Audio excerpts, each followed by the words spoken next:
My mother always said image is everything. On Mother's Day, she posted a perfect family photo captioned, "My greatest treasures," but it only showed 3 children. I had been cropped out because my chemical-stained uniform ruined the posh pastel aesthetic. She thought deleting me was just a simple edit, but the moment she hit post, she taught me how to disappear from her life completely. This time, no software can ever restore me. My name is Kennedy Vallon, and at 6 in the morning on Mother's Day, I smelled like industrial-strength bleach and the faint, coppery tang of dissolved rust. It is a smell that settles into the pores, one that no amount of scrubbing with lavender soap can fully exorcise. Most people wake up on this Sunday thinking about pancakes, bouquets of carnations, or the handwritten cards they need to sign before brunch. I was just clocking out from a 10-hour shift at Vanguard Sanitary Systems. My hands were raw inside my gloves. We had spent the night sanitizing a foreclosure property that had been abandoned for 6 months, the kind of job that requires hazmat suits and a stomach made of iron. My muscles ached with a dull, throbbing rhythm that matched the beating of my heart, but there was a specific satisfaction in it. I looked at the finalized checklist on my clipboard. The site was clean. It was safe. I had taken something hazardous and ugly and neutralized it. I made $3,200 a month doing this. It was honest money.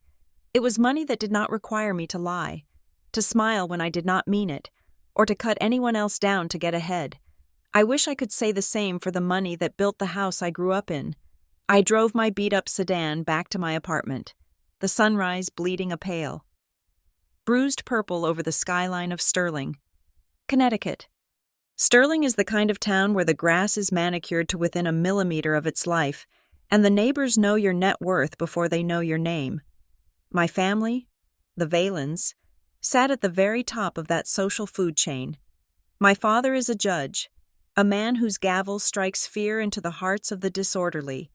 My mother, Eleanor, is the chairwoman of half the charity boards in the state, a woman who considers philanthropy a competitive sport. My older brother, Julian, is a plastic surgeon who reconstructs the faces of the wealthy to look eternally 25, and Sophia, my younger sister, is a model whose face graces the sponsored posts of your Instagram feed. And then there is me, Kennedy, the technician, the stain. I parked my car and walked up the 3 flights of stairs to my apartment. I had 2 hours to shower, scrub the chemical scent off my skin, and get dressed. I had prepared for this day for weeks. On my kitchen counter sat a small box wrapped in silver paper. Inside was a silk scarf. It was vintage Hermes, printed with intricate equestrian patterns in emerald and gold. I had spent $250 on it. To my mother, that amount was what she spent on a casual Tuesday lunch with her friends. To me, it represented 3 extra overtime shifts dealing with mold remediation in a flooded basement. I knew it would not compare to the diamond tennis bracelet Dad probably bought her, or the designer handbag Julian would present with a flourish. But I wanted to believe that the effort mattered.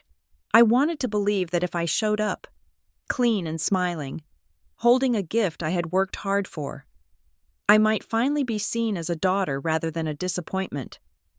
I turned on the shower, letting the water run until it was scalding hot. As I stepped in, letting the heat bite into my tired shoulders, my phone buzzed on the sink counter. It was a notification from Vallon Legacy, our family group chat. I reached out with a wet hand, dripping water onto the tile, and swiped the screen. My heart did a small, hopeful flutter. Maybe they were asking if I could bring bagels. Maybe they were changing the time. The message was from Mother, Kennedy. Do not worry about coming today. The guest list for the brunch has expanded to include the state senator and his wife, along with the board of directors for the hospital. It is going to be a very high-profile networking event. To be honest, your presence would make things difficult. You know how you get.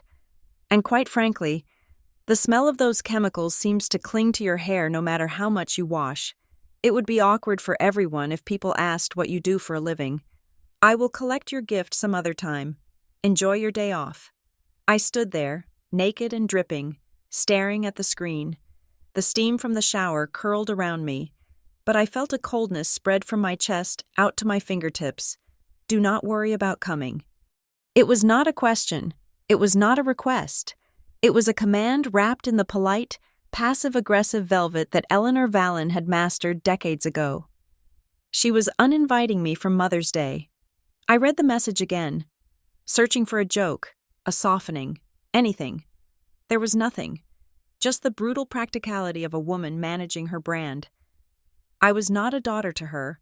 I was a liability. I was a smudge on the lens that she could not wipe away. So she was simply closing the shutter. I sat down on the closed toilet lid, the water in the shower still running, wasting gallons of hot water that I would have to pay for. I felt heavy. It was not the heaviness of the 10-hour shift. It was the crushing weight of 29 years of being the other one, the one who liked mechanics instead of ballet, the one who was sturdy instead of willowy, the one who wanted to fix things rather than pretend they were not broken. My thumb hovered over the keyboard. I wanted to type something furious. I wanted to scream, "I am your daughter."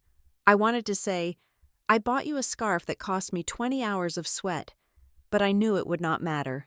In the court of Eleanor Vallon, emotions were irrelevant. Only appearances mattered. I exited the chat and instinctively opened Instagram. I do not know why I did it. Masochism, perhaps.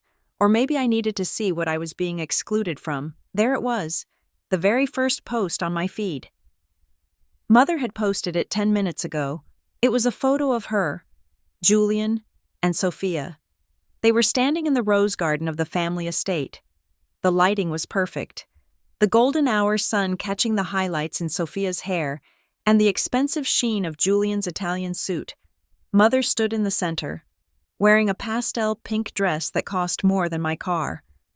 Smiling that practiced, benevolent smile that looked so warm in photos and felt so cold in person. The caption read, "My greatest treasures. So proud of the legacy we are building, a surgeon, a muse, and a leader. Happy Mother's Day to all the women who sacrifice everything for their families. Blessed Vallon legacy mothers, day perfection." I stared at the photo. Something about it felt wrong. Not just the exclusion, but the geometry of it. The way Julian was standing slightly to the left, his arm oddly tucked in. The way the hydrangeas in the background were blurred in a specific pattern. I recognized this photo. It was not taken today. It was taken last Sunday. I knew this because I had been there. I had stopped by to drop off some paperwork for Dad. Mother had insisted we take a quick family photo since everyone was somewhat dressed up. I had been wearing my work uniform because I was on call. A navy blue jumpsuit with the Vanguard logo on the chest. I had stood next to Julian. I remembered his stiff posture, the way he leaned away from me as if poverty was contagious. I zoomed in on the left side of the image. There was a strange blur next to Julian's shoulder. The leaves of the bush behind him looked unnatural, copied and pasted to fill a gap. And there, just barely visible near the hem of his jacket, was a tiny, jagged, pixelated line of navy blue. She had cropped me out. It was not just a framing choice. I had been standing right next to them. To get this composition, she had to have actively used an editing tool to remove me. She had traced her finger around my silhouette and hit delete. She had erased her fourth child to preserve the color palette of her feed.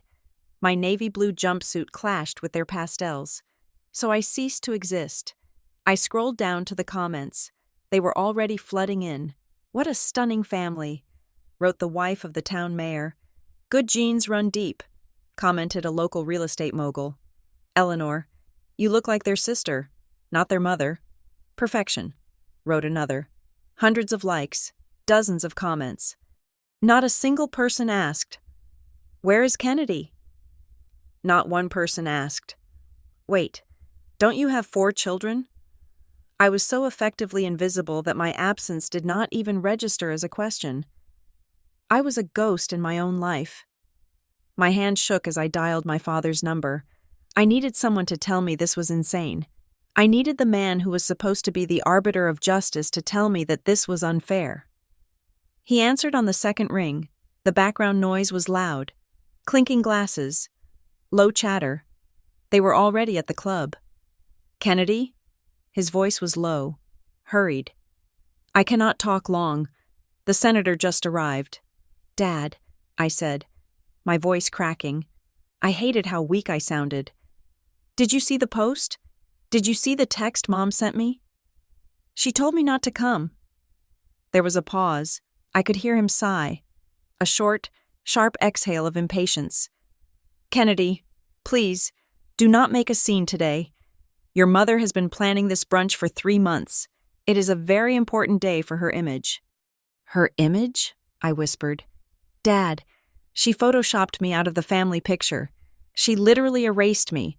I am sitting here with a gift I bought her, and she told me I smell too bad to be seen with you people. Lower your voice, he hissed. Look, you know how she is. She is under a lot of pressure. The charity gala is coming up, and people judge everything. Your lifestyle is a bit different. Kennedy, it is hard to explain to people why the daughter of a judge is scrubbing toilets for a living. I am an industrial hygiene technician, I said, the words tasting like ash. I handle hazardous waste. I keep people safe. Why is that shameful? It is not shameful, he said, in the tone one uses to soothe a toddler. It is just not aesthetic. Look, we will do a private dinner next week. Just the family. No cameras. Okay? I have to go. Julian is waving at me. Dad? Wait. The line went dead. I lowered the phone from my ear. The silence in my apartment was deafening. The shower was still running, steam filling the hallway, but I felt frozen solid. It is just not aesthetic. That was the verdict. I had not committed a crime. I had not been cruel. I had not failed in any moral capacity. My crime was that I did not look the part. My existence was an inconvenience to the visual narrative Eleanor Vallon wanted to sell to the world. I looked at the silver box on the counter. The silk scarf inside was soft, luxurious, beautiful. It was everything I was not allowed to be. I walked over to the mirror in the hallway. I looked at myself. I saw the dark circles under my eyes from the night shift. I saw the strong, square jaw that I shared with my father. But without the softness my sister had, I saw my hands, calloused and strong, hands that could strip a ventilation system or neutralize a chemical spill. They saw dirt. I saw survival. But today, the difference did not matter. Today, the verdict had been handed down. I was not part of the family. I was a prop that had failed its audition. I walked back to the bathroom and turned off the shower. The sudden silence rang in my ears. I did not cry. I think I was past the point of tears. Tears imply that there is a hope of comfort, a hope that someone will see your pain and care. There was no one to see this. I picked up the silver box. I ripped the paper off, crumpling the shiny, expensive wrapping into a tight ball. I opened the lid and touched the cool silk of the scarf. It was emerald green, the color of envy, the color of money. I walked to the trash can in the kitchen. It was empty, lined with a fresh white bag. I held the scarf over the bin. "Happy Mother's Day," I said to the empty room. I did not drop it. Not yet. That would be too emotional, too reactive. Instead, I placed the box gently on the table. A cold, hard clarity was settling over me. If they wanted a picture-perfect life without me, I would give it to them. I would not just be cropped out of a photo. I would be cropped out of reality. They thought deleting me was just a simple edit to save face with their elite friends. They thought I would just sit here, cry, and then show up next week for the private dinner like a good little dog waiting for scraps. They were wrong. The smell of bleach on my skin suddenly didn't feel like a stain anymore. It felt like armor. It was the smell of erasure. I knew how to clean things. I knew how to remove biological matter, how to scrub away evidence of what had been there before. I did it every night for a living. I looked at the phone, at the group chat that I was still a part of. If I was a stain, then it was time to remove myself completely. And this time, there would be no undo button. The silence in my apartment was not the peaceful kind. It was the heavy, suffocating silence of a room where a crime had been committed. Only the victim was still sitting at the kitchen table, breathing. I stared at the silver box containing the vintage Hermes scarf. An hour ago, it had been a peace offering.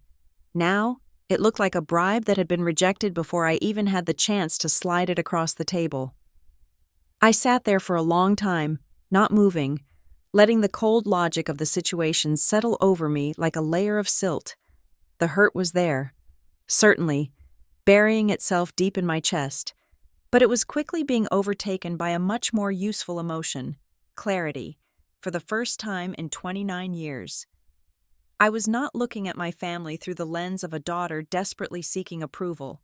I was looking at them the way I looked at a hazardous waste site. I was assessing the toxicity levels. I was calculating the risk of exposure, and the readings were off the charts. I thought back to the pattern. It was not just the photo was simply the evidence that made it undeniable. I remembered my 25th birthday. My parents had hosted a dinner, ostensibly for me, but they had invited 3 state senators and the dean of the medical school when it came time to sit down. I found my place card not at the main mahogany table with the heavy crystal glasses, but at a folding card table set up in the hallway, along with the teenage children of the guests. I was a grown woman with a full-time job, eating tepid roast chicken next to a 16-year-old playing video games on his phone, while my parents laughed and toasted in the dining room. When I had asked my mother about it later, she had simply said that the seating chart was a delicate political ecosystem, and I just did not fit the demographic of the main table. I remembered the time Julian introduced me to his fiancée's parents. He had not called me his sister. He had gestured vaguely in my direction and called me a family acquaintance who helps out around the house sometimes. He had done it so smoothly, with such practiced ease, that I had been too stunned to correct him. I had just stood there, holding a tray of appetizers like the help he claimed I was. While he erased our biological connection with a smile, I was not a person to them, I was a prop, and when the prop was not useful, or worse, when the prop was unsightly, it was stored away in the dark. I reached into my work bag and pulled out a yellow legal pad and a black permanent marker. I am a technician. I deal in data, in checklists, in concrete realities. I needed to see this in ink. I drew a sharp vertical line down the center of the page. On the left, I wrote, "The cost of staying." On the right, "The benefits of leaving." I started with the left column. Humiliation. That was the first word. The constant, low-level hum of being the disappointment, the look in my mother's eyes when she scanned my outfit, always finding a loose thread or a scuff mark. Erasure. Being cropped out of photos. Being left off invitations, being silenced, financial abuse. I wrote this down, then paused. It was true, though I rarely admitted it. I paid for my own life, but I was constantly expected to provide free labor. I fixed their clogged drains. I cleaned out their attics. I detailed their cars before they sold them. I saved them thousands of dollars a year in maintenance costs, and my payment was being allowed to exist on the periphery of their glory. Self-loathing. This was the heaviest cost. Every time I interacted with them, I left feeling like I was dirt. I walked away feeling like the grease under my fingernails was a moral failing rather than a sign of hard work. I looked at the right column, the benefits of leaving. Freedom. No more walking on eggshells. No more apologizing for my existence. Dignity. Being defined by what I do and who I am, not by who I failed to be. Peace. I stared at the list. The left column was a paragraph of misery. The right column was short, but it held everything I actually wanted. The math was undeniable, in my line of work, when a structure is structurally unsound and filled with rot. You do not paint over it. You condemn it. You demolish it. You walk away before it collapses on top of you. I capped the marker. The decision was made. It was not an emotional outburst. It was a strategic extraction. I picked up my phone. My thumb hovered over the Valen Legacy group chat. There were new messages. Sophia had posted a video of the brunch setup. White orchids, silver platters, the sun shining on the manicured lawn. Julian had replied with a series of flame emojis. Mother had sent a voice memo, likely barking orders about the seating arrangements. I did not listen to it. I did not type a furious paragraph explaining my pain. They would only screenshot it and mock me for being hysterical. They would use my anger as further proof that I was unstable and unrefined. I simply tapped the 3 dots in the corner of the screen. I selected Leave Group. A small pop-up asked me to confirm. I hit Yes. The chat disappeared from my feed. Just like that. No fanfare, no explosion, just a quiet digital exit. Next came the contacts. I started with Eleanor. I opened her contact card. I scrolled down to the bottom. Block caller. Block on FaceTime. I went to my email app and set up a filter to automatically send any emails from her address directly to the trash. Unread. I went to Instagram and blocked her account. I did the same for my father, then Julian, then Sophia. It took me 12 minutes to digitally scrub my family from my life. With every button I pressed, I expected to feel panic. I expected my hands to shake. Instead, my heart rate slowed. The tightness in my chest began to loosen. It felt like I was cleaning a very dirty window, wiping away layers of grime until I could finally see the street outside. My phone buzzed in my hand. It was a text from Julian. I must have missed blocking him on SMS by a few seconds, or perhaps the carrier delay let one last message slip through the closing gate. Do not be dramatic, Kennedy. Mom just wants what is best for the family image. Stop making everything about you and grow up. I looked at the words. Grow up. He was 32 years old and still had his car insurance paid for by our father. I was 29 and had been financially independent since I was 22. I did not reply. I did not feel the urge to defend myself. I simply blocked his number. The message remained on the screen for a moment. A final artifact of a dead relationship. Before I deleted the thread entirely.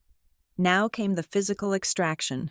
I opened my laptop and logged into the Vanguard Internal Employee Portal.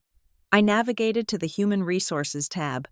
I knew the company was desperate for experienced supervisors in the Midwest expansion. The Chicago branch had been struggling with turnover and needed people who knew the chemical protocols inside and out.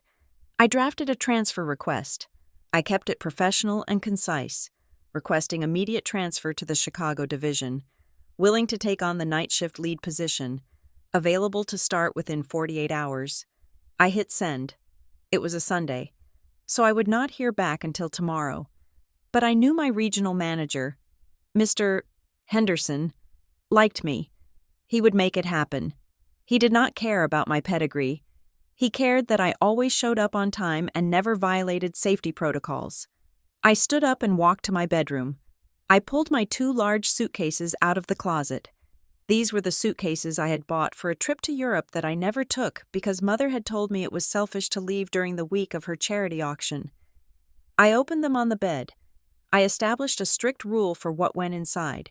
If I bought it with my own money, it stayed. If they gave it to me, it was left behind. I went to my dresser. The cashmere sweater Sophia had given me 3 Christmases ago because it was the wrong shade of beige for her skin tone. I tossed it on the floor. The pearl earrings Dad had given me for graduation, the ones identical to the pair he gave his secretary. I put them on the nightstand. I packed my work boots, steel-toed, chemical-resistant, scuffed at the toes. I packed my denim jeans, my flannel shirts, the thick wool socks I wore during winter shifts. I packed my books, thrillers and mysteries, the kind my mother called trash literature. I packed my laptop, my chargers, and the small framed photo of my dog, Buster, who had died 2 years ago. He was the only member of the household who had ever looked at me with unconditional love. I moved through the apartment like a tornado in reverse, creating order out of chaos. I stripped the bed sheets. I cleaned the bathroom. I wanted to leave this place spotless. I would not give them the satisfaction of saying I left a mess. By 4 p.m, my life was packed into 2 suitcases and a backpack. The apartment looked sterile. It looked like a hotel room waiting for the next guest. On the kitchen table, the pile of rejects sat in a heap. The cashmere, the pearls, a few birthday cards signed with generic well wishes, and of course, the silver box with the Hermes scarf. I took the scarf out of the box one last time. It really was beautiful, but it was poisoned. I left it on the table, right next to the pearls. I did not write a note. A note implies that there is something left to say. A note suggests that I want them to understand. I no longer cared if they understood. Their understanding was not required for my survival. I took the spare key to the family estate off my keychain. It was a heavy brass key, ornate and old-fashioned.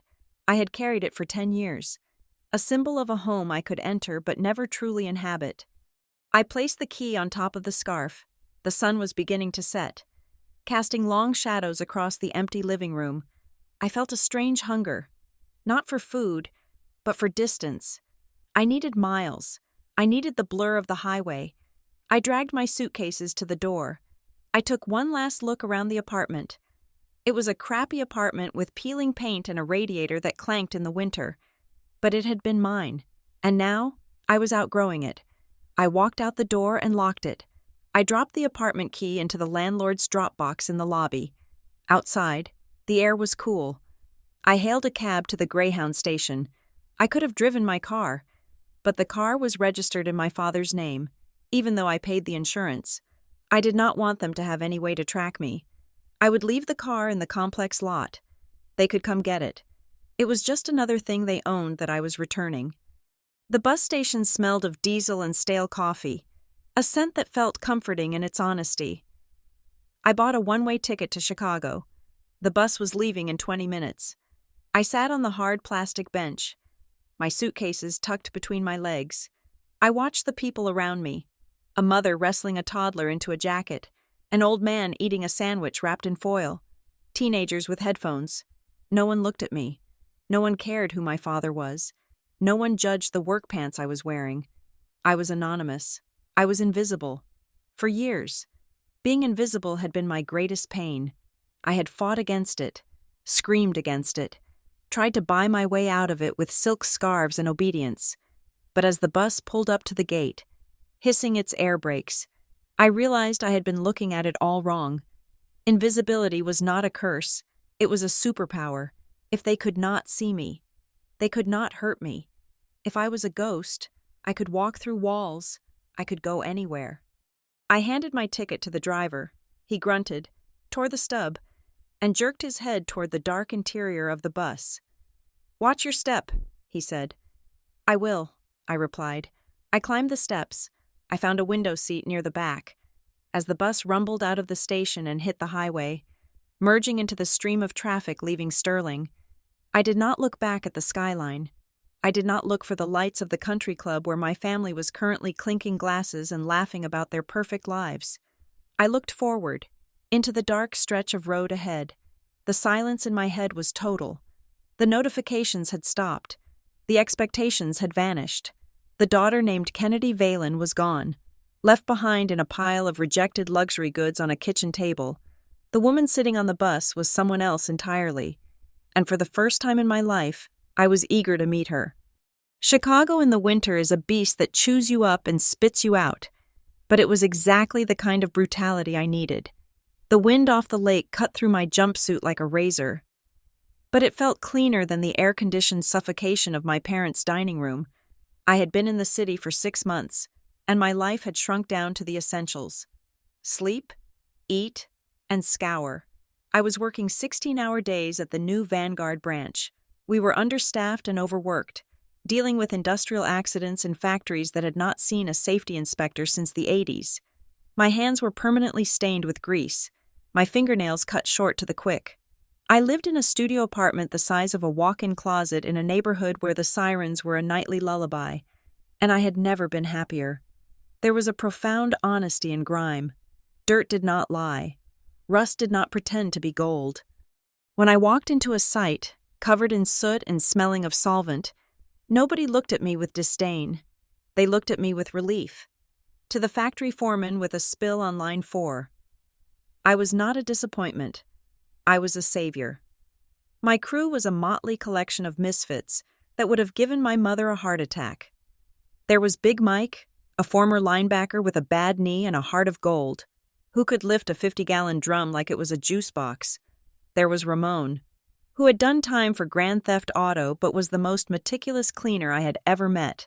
And there was Sarah, a single mom with tattoos up to her neck who could swear in 4 languages. They did not care about my pedigree. They did not know my father was a judge. They only cared about one thing. Could I pull my weight? "Hey, Valen," Mike yelled one night over the roar of a pressure washer. "You take the left flank. I got the heavy debris. Do not let that solvent sit too long or it will eat the concrete." "I am on it," I shouted back, adjusting my respirator.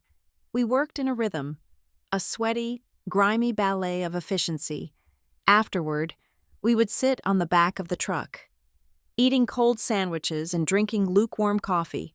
We talked about rent, about kids, about the Bears game. Nobody asked me why I did not have a husband or why I was not wearing designer clothes. For the first time, I was part of a circle that did not require me to shrink to fit inside it. But my brain could not just settle for the physical labor. I had always been analytical, a trait my father said was wasted on a girl. As I scrubbed, I watched, I noticed things. I noticed that we were burning through 3 times the amount of neutralizing agent than we needed, because the mixing ratios were based on outdated protocols. I noticed that our route planning for waste disposal was inefficient, costing us hours in traffic and hundreds of dollars in fuel every week. I started staying up late. After my 16-hour shifts, my body screaming for sleep, I would sit at my tiny kitchen table with my laptop and a stack of chemistry textbooks I had checked out from the public library. I taught myself the molecular breakdown of the new solvents we were using. I built spreadsheets tracking our usage rates against the industry standard. I became obsessed with optimization. It was not just about saving the company money. It was about proving to myself that I was capable of mastery. I was not just a pair of hands, I was a mind. One Tuesday morning, I knocked on the door of Mr. Miller, the regional director. He was a gruff man with a permanent scowl and a desk buried under paperwork. "Valen," he grunted, not looking up. "What is it? If you are quitting, just leave your badge on the desk." "I am not quitting," I said, my voice steady. "I have a proposal." I placed a 10-page report on top of his pile. I had bound it in a simple plastic cover. "What is this?" he asked, picking it up suspiciously. "It is a revised chemical usage protocol for the tri-state area," I explained. "I have been tracking our consumption for 3 months. If we switch to a concentrated enzyme-based breaker and adjust the dilution ratio to 4:1 instead of 2:1, we maintain the same sanitation efficacy but reduce material costs by 30%. I also mapped out a new disposal route that avoids the I-90 construction, which would save us roughly 12% in fuel and vehicle maintenance." Miller looked at me. Then he looked at the report. Then he looked at me again. He opened the folder and started reading. The room was silent for 5 minutes, except for the ticking of the clock and the sound of him flipping pages. Finally, he closed the folder. He took off his glasses and rubbed the bridge of his nose. "You did this on your own time?" he asked. "Yes, sir." "You have a degree in chemistry?" "No, sir. I just read a lot." He leaned back in his chair. A slow, crooked smile spread across his face. 30%, huh?" "Conservatively," I said. "All right," Miller said. "We will test it on the Gary site next week. You are leading the team. If it works, we talk about a raise. If it blows up, you are fired." "Deal," I said. It did not blow up. It worked perfectly. We finished the job 2 hours ahead of schedule and used half the chemicals we usually did. 2 weeks later, Miller called me into his office. He handed me a new hard hat. It was white, not yellow. "Supervisor," he said, "you run the night technical crew now, and I'm putting you on the fast track for the hazardous material certification. Do not make me regret it." "I won't," I said. Taking the hat, it felt heavier than the old one, but it was a good weight. That night, alone in my apartment, I felt a buzz of triumph that champagne had never given me. I had earned this. My last name did not get me this job. My mother's connections did not get me this promotion. I had clawed it out of the dirt with my own 2 hands. I opened my laptop to check the news, and against my better judgment, I logged into a burner Instagram account I had created. I called it Clean Slate 88. It had 0 followers and followed no one. But I used it to check in on the life I had left behind. It was my birthday. I had turned 30 that day. I had celebrated by buying myself a cupcake from the grocery store and eating it while reading a manual on toxic waste containment. I searched for Eleanor Vallon. There it was. A new post. A photo of me from when I was 10 years old, wearing a frilly dress I had hated, smiling a forced smile. The caption read, "Happy 30th birthday to my darling daughter Kennedy. Even though you are far away following your own path, know that a mother's love never fades. We miss you so much. Come home soon. Birthday girl family. First unconditional. Love." I stared at the screen. The audacity of it was breathtaking. She had blocked me from the brunch. She had cropped me out of the family photo. She had driven me away. And now, she was using my birthday, my milestone 30th birthday, as content. She was farming my absence for sympathy likes. The comments were nauseating. "So sweet. Eleanor, hope she comes back soon. You are such a supportive mom." A year ago, this would have crushed me. I would have cried. I would have called her, begging to be let back in, apologizing for things I had not done just to make the lie true. But I was not that girl anymore. I was a supervisor. I was a woman who managed hazardous environments. And this was just another toxic spill. I did not feel sad. I felt furious. But it was a cold, focused fury. It was fuel. I opened a new tab. I went to a popular blogging platform. I had been thinking about this for weeks.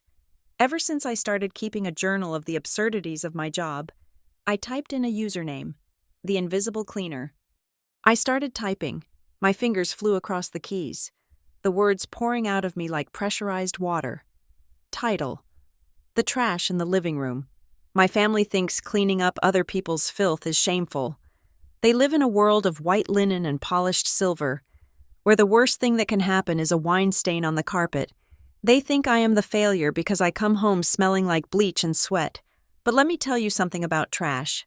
Trash is honest. You know exactly what it is. A rotting heap of garbage does not pretend to be a bouquet of roses. It does not smile at you while stabbing you in the back. It does not crop you out of a picture to maintain an aesthetic. I spend my nights wading through the things society wants to forget. I clean up hoarders' nests, industrial spills, the aftermath of disasters. It is ugly work. It is hard work. But at the end of the shift, the room is clean. The danger is gone. My mother posted a photo of me today for my birthday. She captioned it with words about love and family. It got 300 likes. But the truth is, she has not called me in 6 months. She uninvited me from Mother's Day because my job was an embarrassment to her guest list. She uses my image to build her brand of the perfect matriarch. While treating the real me like a stain on her rug, they think the garbage is out here, in the dumpsters and the sewers. But I have learned the truth. The real garbage, the toxic, hazardous, soul-rotting waste, is sitting right there in their pristine living room, sipping champagne and talking about charity. I am a cleaner, and for the first time in my life, I know exactly what needs to be thrown out. I hit publish. I did not expect much. Maybe a few bots would see it. I closed the laptop and went to sleep, the adrenaline of the writing slowly fading into the exhaustion of the day.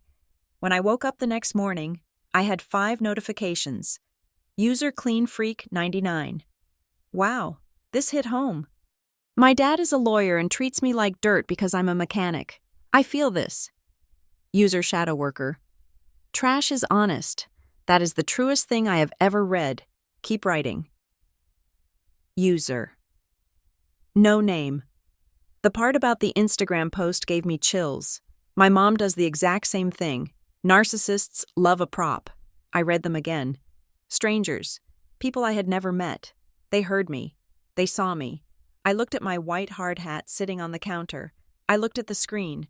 I was not just Kennedy Vallon, the disappointment. I was the invisible cleaner, and I had a voice. I showered, put on my uniform, and looked in the mirror. My eyes were clear. My jaw was set. "Happy birthday," I whispered to myself. I grabbed my keys and headed out into the Chicago cold. There was work to do. There was a mess to clean up. And I was just getting started. It has been 2 years since I left a brass key on a silver tray and walked out of my life. And in that time, the laws of physics seem to have inverted. In the world of waste management, we have a saying about entropy. Everything eventually decays. Everything breaks down. And nature always seeks to return complex structures to dust. It is my job to manage that decay.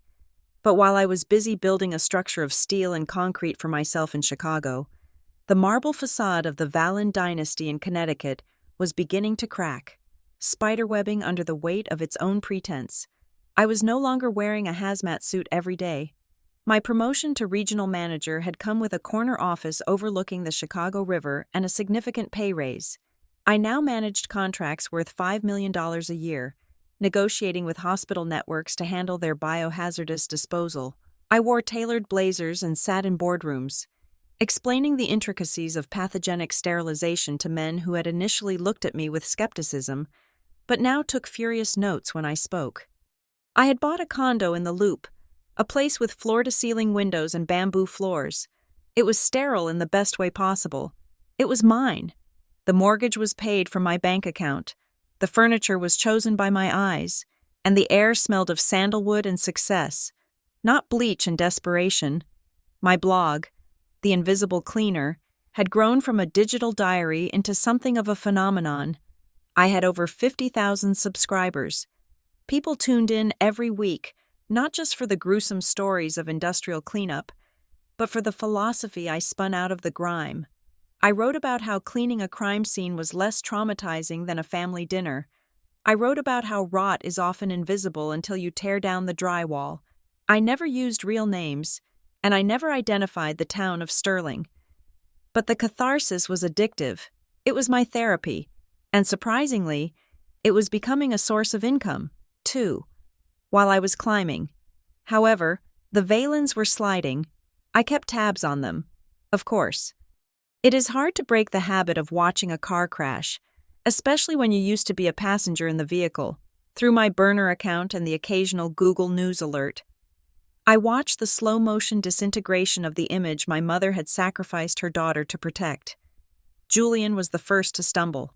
The golden boy, the surgeon with the hands of a god, had made a mistake. It started as a rumor on a medical forum, then it became a headline in the local paper, and finally, it was a settled lawsuit that cost the family nearly $600,000. He had botched a routine rhinoplasty on the daughter of a prominent tech CEO. The photos, which leaked despite my father's frantic attempts to bury them, were horrific. The nose had collapsed. Infection had set in. The Julian I knew would have been devastated, perhaps even humbled. But the Julian who existed now was a creature of arrogance. He did not apologize. He blamed the patient's aftercare. He blamed the surgical instruments. He drank expensive scotch in the middle of the day and ranted on Facebook about ungrateful clients before his PR team could delete the posts. The hospital board, once his biggest cheerleaders, had quietly placed him on administrative leave. He was currently taking a sabbatical to focus on research, which in rich people speak means he was uninsurable and radioactive. Then there was Sophia, my beautiful, vapid sister. The modeling industry is cruel, but Sophia had always assumed her last name would act as a shield against aging and irrelevance.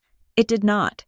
She had lost her contract with a major cosmetics brand after showing up to a shoot 4 hours late, hungover, and screaming at a makeup artist for using the wrong foundation.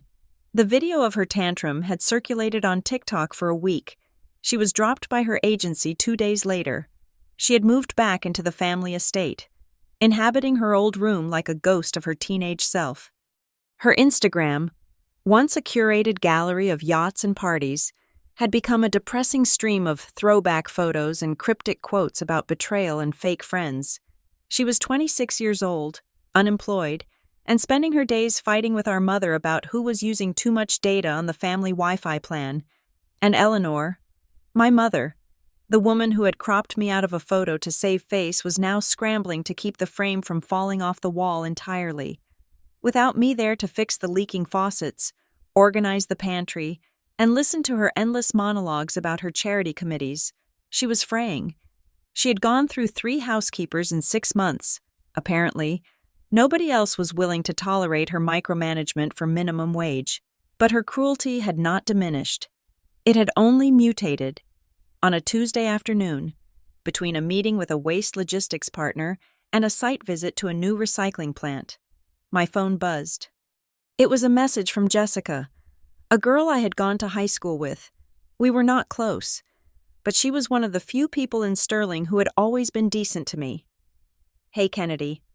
The message read, "I know you have moved on and are doing great.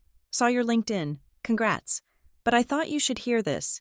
I was at the salon today and your mom was in the next chair. She did not know I was there. I recorded this because she is a liar."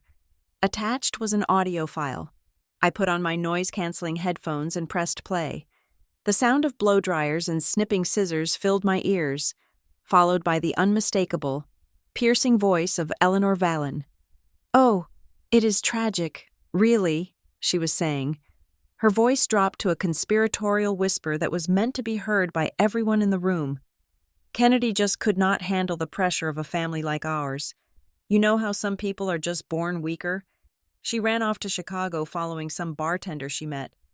I told her, "Kennedy, you are making a mistake." But she was always so impulsive and ungrateful. After everything we gave her, she just vanished. I suspect there were drugs involved, but we tried to keep that quiet. I paused the recording. Drugs, a bartender, impulsive. I laughed. It was a dry, sharp sound that startled me.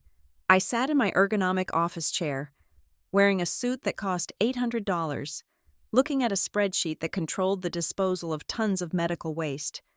And I laughed. 2 years ago, this would have destroyed me. I would have wanted to fly back to Sterling and scream the truth from the rooftops. I would have wanted to prove her wrong. But now I saw it for what it was. It was a frantic attempt to control the narrative. She could not admit that her daughter had left because she was abusive. She could not admit that the failure of the family was actually the only one who was thriving. So, she had to invent a story where I was the villain, or at least, the tragedy. She needed a scapegoat to explain why her perfect picture was incomplete. I did not reply to Jessica with anger. I typed back, "Thanks, Jess. Consider this research material." Then, I opened my laptop and logged into my blog. My fingers hovered over the keyboard. I did not need to name names. I did not need to shout.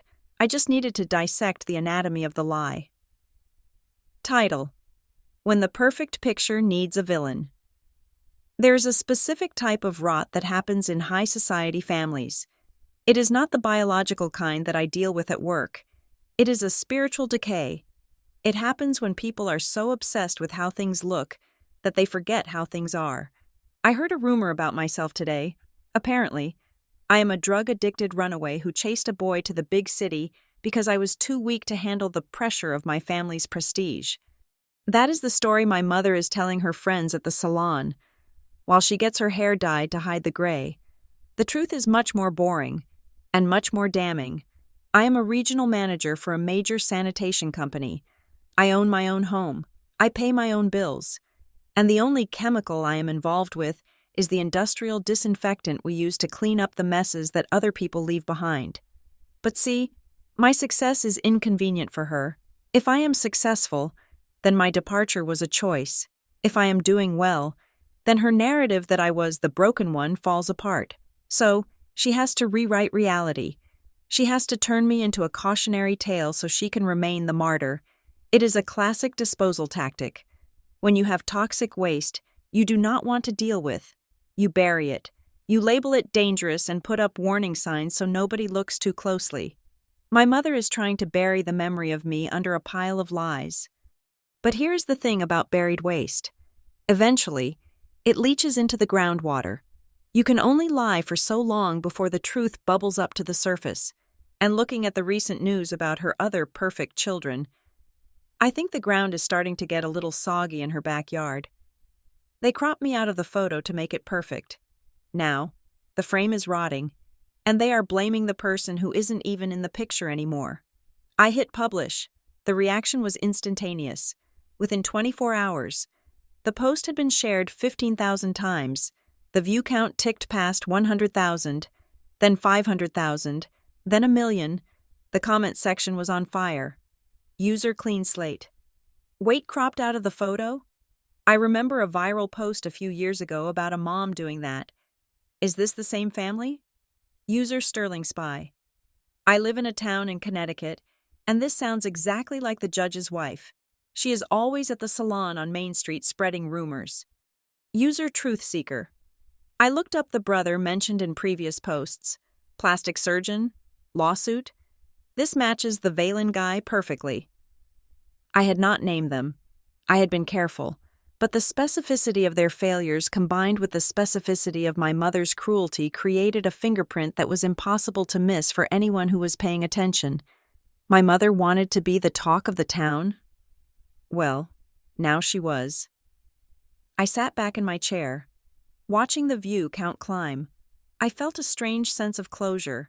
I was not attacking them. I was simply holding up a mirror. If they did not like the reflection, that was not the mirror's fault. My phone buzzed again. I expected it to be Jessica again, or maybe a notification from the blog. It was a text message from a number I did not have saved, but the area code was 203. Connecticut. I opened it. You are the invisible cleaner, aren't you? My heart skipped a beat. It was a direct question. Then, a second message bubbled up. This is Sophia. Please do not block me. I'm not here to yell at you. I read the post about the salon. Mom really said that? I stared at the screen. Sophia, my sister. The last time I saw her, she was posing for a selfie while I loaded the dishwasher after Thanksgiving dinner. She had never asked me how I was. She had never looked me in the eye for longer than 3 seconds. I debated ignoring it. I had blocked her on everything else, but this must be a new number. A third message appeared. She is driving us crazy. Kennedy, we are broke. Like, actually broke, and she is still throwing parties. I think she is losing her mind. And I think you are the only one who got out alive. I let out a breath I did not know I was holding. The silence of 2 years had been broken, not by a scream, but by a whisper of defeat. I typed back, my fingers steady. What do you want? Sophia? The response came immediately. I want to know how you did it. How did you leave? Because I think I am drowning here, and you are the only one who knows how to swim.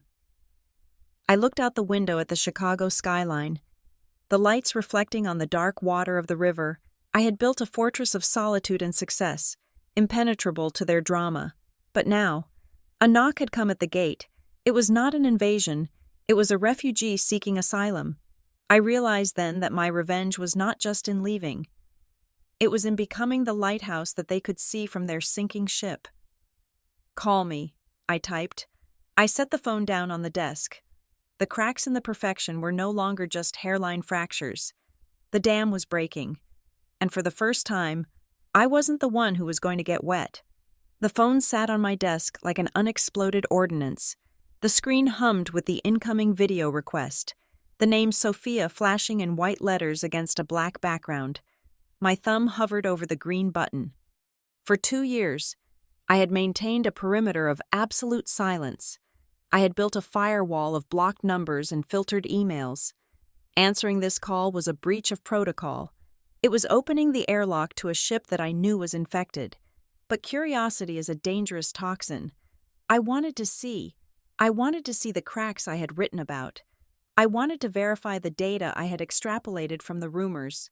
I tapped the screen. The connection hissed, pixelated, and then resolved into an image. I almost hung up immediately because I did not recognize the woman staring back at me. The Sophia I remembered was a creature of high-gloss perfection. She was the girl who woke up with her hair already blow-dried, whose skin was a seamless canvas of expensive serums and professional lighting. The woman on my screen looked like a grayscale photocopy of my sister. She was sitting on the floor of her old bedroom. I recognized the lilac wallpaper with the subtle damask print, but the room was dark. The only light came from the phone screen, casting harsh, blue shadows into the hollows under her eyes. She was wearing an oversized t-shirt with a stain on the collar. Her hair was pulled back in a messy bun, and not the fashionable kind. It was the kind that said she had not washed it in 3 days. "Hi," she whispered. Her voice sounded thin, brittle. "Sophia," I said. My voice was steady, professional. It was the voice I used when telling a hospital administrator that their biohazard containment protocol was failing.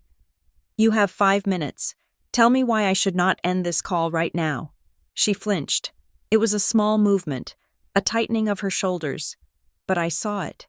"You are different," she said, squinting at the screen. "You look expensive." I was wearing a silk blouse and sitting in a condo that cost more than the down payment on our parents' summer house. "I am busy. Sophia, you said Mom is losing her mind. You said you are broke. Explain." She let out a laugh that sounded more like a cough. "Broke does not even cover it. Ken, we are destitute, but we are destitute in designer clothes, which makes it so much worse." She picked at a loose thread on her shirt. "I read your blog, The Invisible Cleaner. I know it is you. I mean, nobody else knows about the time Mom made you scrub the grout with a toothbrush before the governor visited, but I recognized it. Are you going to tell her?" I asked, my finger hovering over the end call button again. "Tell her?" Sophia looked up, her eyes wide and bloodshot. "God, no. If she knew you were successful. If she knew you were writing that stuff, she would sue you, or she would claim she taught you how to write. I do not know which is worse." She paused, looking away. "I read every post, every single one, and I hate you for it." "Good," I said. "Hate is an honest emotion." "I do not hate you because you left," she said, her voice trembling. "I hate you because you got out. I am the one in the photos. Kennedy, I am the one she posts about. My beautiful Sophia, my muse, my angel. And I am suffocating. I am 26 years old, and I have to ask her for $20 to buy tampons, because she controls every cent. She says I have to maintain the image.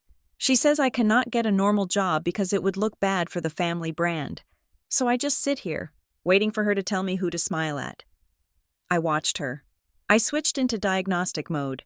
This was not a manipulation tactic, at least, not a conscious one. She was decompensating. The pressure vessel was rupturing. "You said Dad lost money," I prompted, steering the conversation back to facts.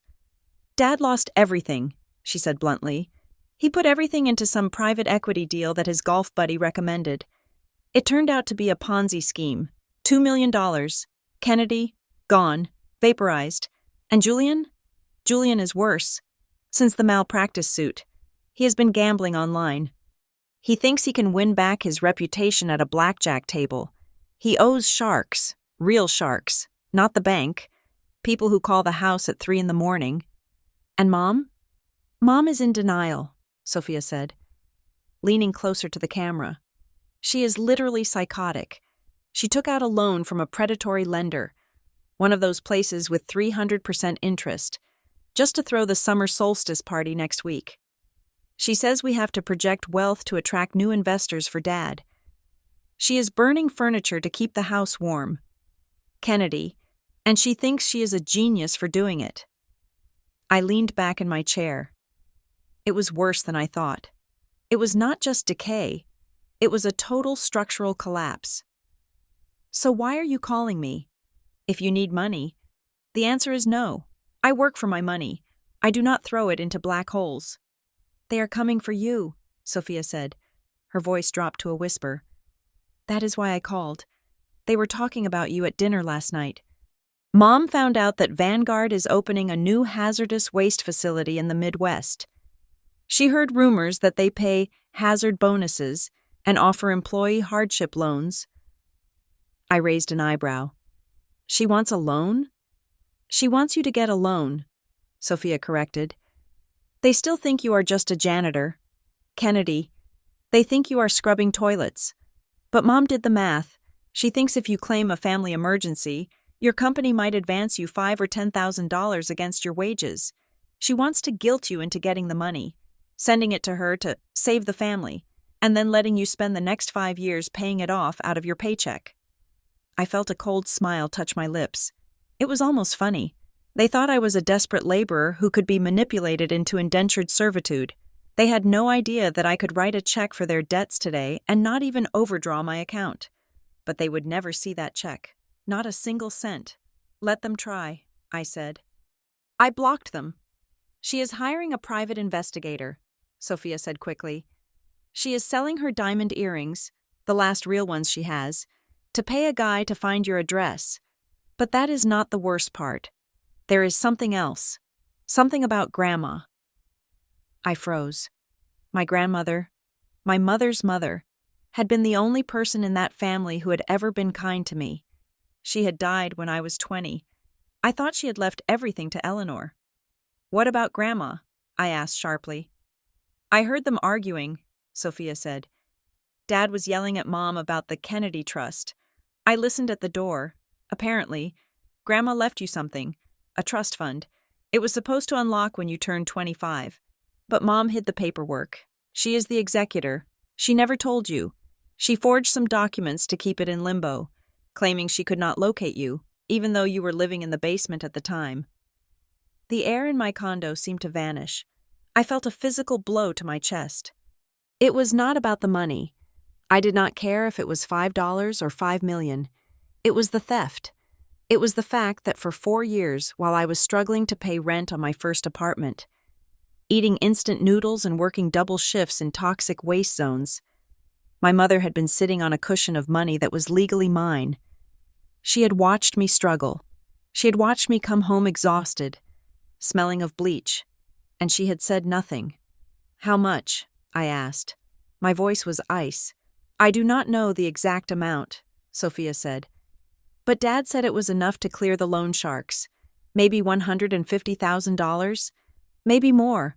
Mom wants to find you, trick you into coming home for a reconciliation, and then get you to sign a document. She is going to tell you it is a release form for some old insurance policy, but it is actually a transfer of the trust funds to her account.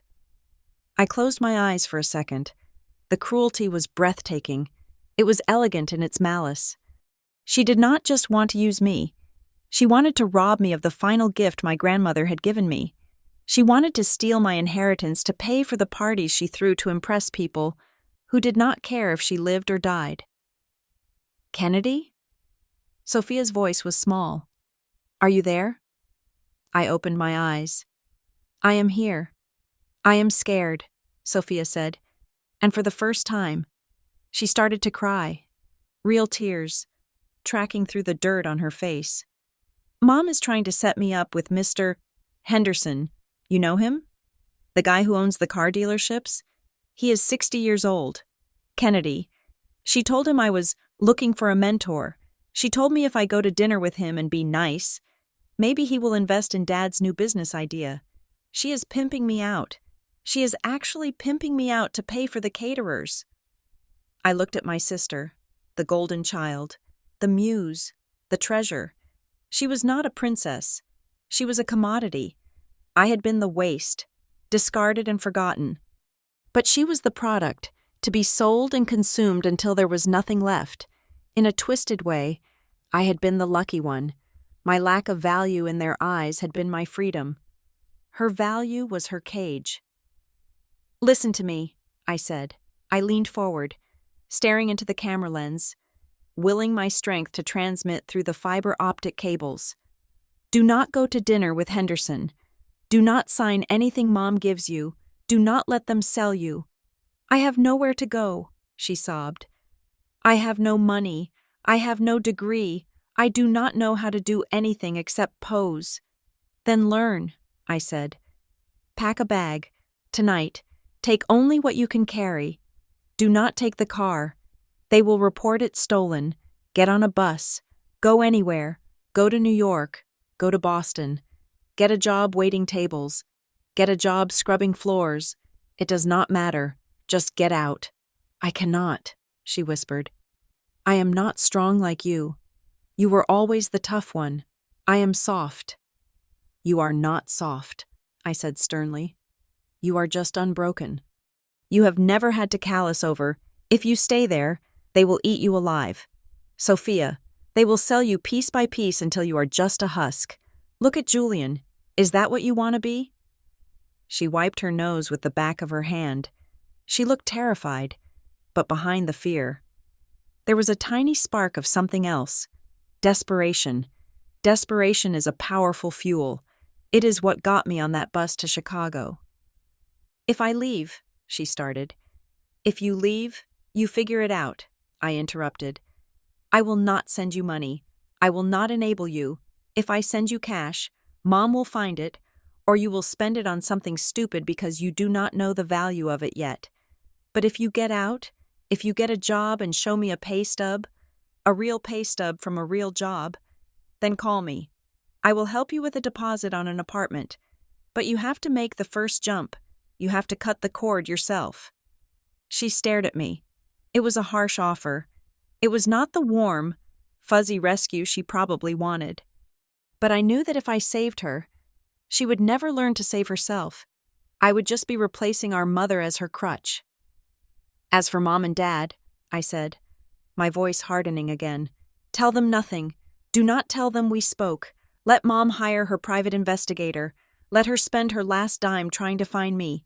Because when she does, she is not going to find the scared little girl she cropped out of the photo. She's going to find Kennedy Vallon, and I'm going to sue her for every single cent of that trust fund, plus interest, plus damages. I will take the house. I will take the cars. I will take the very clothes off her back if I have to. Tell me, Sophia, does she still keep the safe behind the painting in the study?" Sophia nodded, eyes wide. "Good," I said, "because by the time I'm done with her, that safe will be the only thing she has left, and she will not have the combination." "You are going to destroy them," Sophia whispered. It was not an accusation. It was a statement of fact. "No," I said, reaching for the button to end the call. "They destroyed themselves. I am just the sanitation crew coming to clear away the debris." I looked at her one last time. "Run, Sophia, run while you still have legs." I tapped the screen. The image of my broken sister vanished, replaced by the calm digital silence of my office.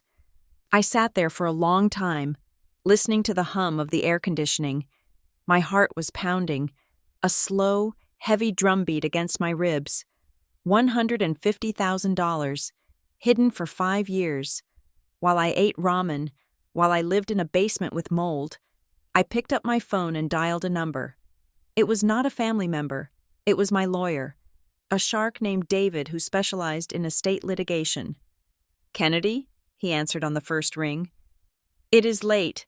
Is everything okay?" "No, David," I said, standing up and walking to the window to look out at the city I had conquered. "Everything is perfect. I need you to file a subpoena. We are going to war." I looked at my reflection in the glass. I did not look like a victim. I looked like a predator who had just picked up the scent of blood. The time for hiding was over. The invisible cleaner was about to make a very visible mess. My mother found me not because I made a mistake, but because I succeeded. That is the irony that sat like a stone in my stomach as I stared at the glossy page of the Vanguard quarterly newsletter. On page 4, under the headline, "Excellence in Environmental Safety," there was a photograph of me. I was wearing a white hard hat and a navy blazer, standing in front of a newly commissioned treatment facility, shaking hands with the vice president of operations. I looked professional. I looked capable. I looked like a woman who had a future. And because Vanguard is a publicly traded company, the newsletter was digital, searchable, and inevitably, it had landed on the screen of someone in Sterling who was desperate enough to be Googling my name at 3 a.m. The warning shot did not come in the form of a phone call. Eleanor Vallon does not make phone calls that can be ignored. She sends paper, heavy, cream-colored bond paper with a watermark that costs more than a week of groceries. It arrived at my office at 10 a.m. on a Tuesday. The receptionist, a sweet girl named Sarah, looked nervous when she handed it to me. "A process server just dropped this off. Ms. Vallon," she said. "He said you had to sign for it." I took the envelope. It was thick. My name was typed on the front in a font that screamed billable hours. I walked into my office, closed the door, and locked it. My heart was hammering against my ribs, a primal rhythm of flight that I had to force into submission. I sat down. I picked up my letter opener. I sliced the top of the envelope with surgical precision. I pulled out the documents. It was a legal threat from the firm of Blackwood Associates. I scanned the legalese, my brain translating the jargon into plain English. It was a demand for filial support. I laughed, a short, sharp sound that echoed in the silent office. Connecticut is one of the few states that still has archaic laws requiring children to provide financial support for indigent parents. It is almost never enforced. A relic of the 19th century. But my mother had dug it up. She was claiming that due to unforeseen financial hardship and health complications, she and my father were unable to maintain their standard of living. She was demanding a meeting to discuss a monthly stipend based on my current salary, which they had helpfully estimated based on the pay scale of a regional manager. They were not asking for help. They were suing me for an allowance. I set the letter down. My hands were steady. 2 years ago. This would have sent me into a panic attack. I would have felt the crushing weight of guilt and obligation. But I was not 27 anymore. I was a manager who dealt with toxic leaks for a living. This was just another spill. I turned to my computer. A Google alert I had set up for Julian Vallon had triggered 3 times in the last hour. I clicked the link. It took me to Facebook. Julian had posted a status update. It was a masterpiece of gaslighting. Please keep the Vallon family in your prayers today. We have finally located my estranged sister, Kennedy. After 2 years of agonizing silence, we are so relieved she is alive.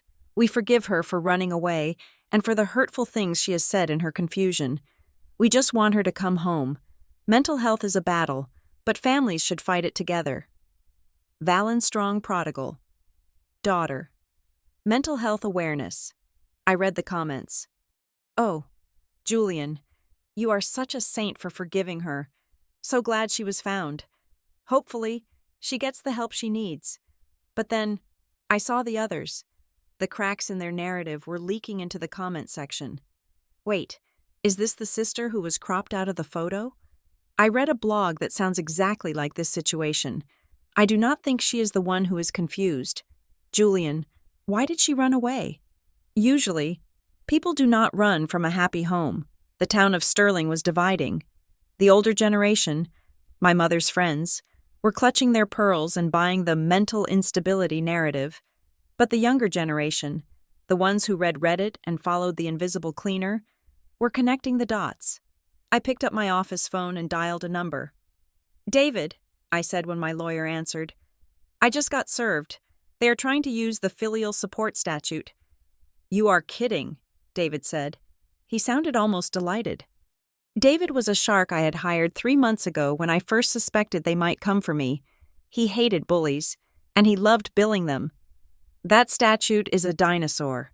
Kennedy, no judge in Chicago is going to enforce a Connecticut blue law against a resident of Illinois, especially when the indigent parents are living in a $3 million estate. They are desperate, I said. Desperate people are dangerous. I need to nuke this. David, I need to end it before they drag me into a courtroom and turn this into a circus. We need leverage, David said. Do we have the trust documents? Checking my email now, I said. I opened my secure Proton Mail account. There was a new message from a sender named New York Bound. It was Sophia. She had done it. Before she fled the house last night, she was currently on a bus to Philadelphia. According to her last text, she had sneaked into the study. She had opened the safe behind the painting.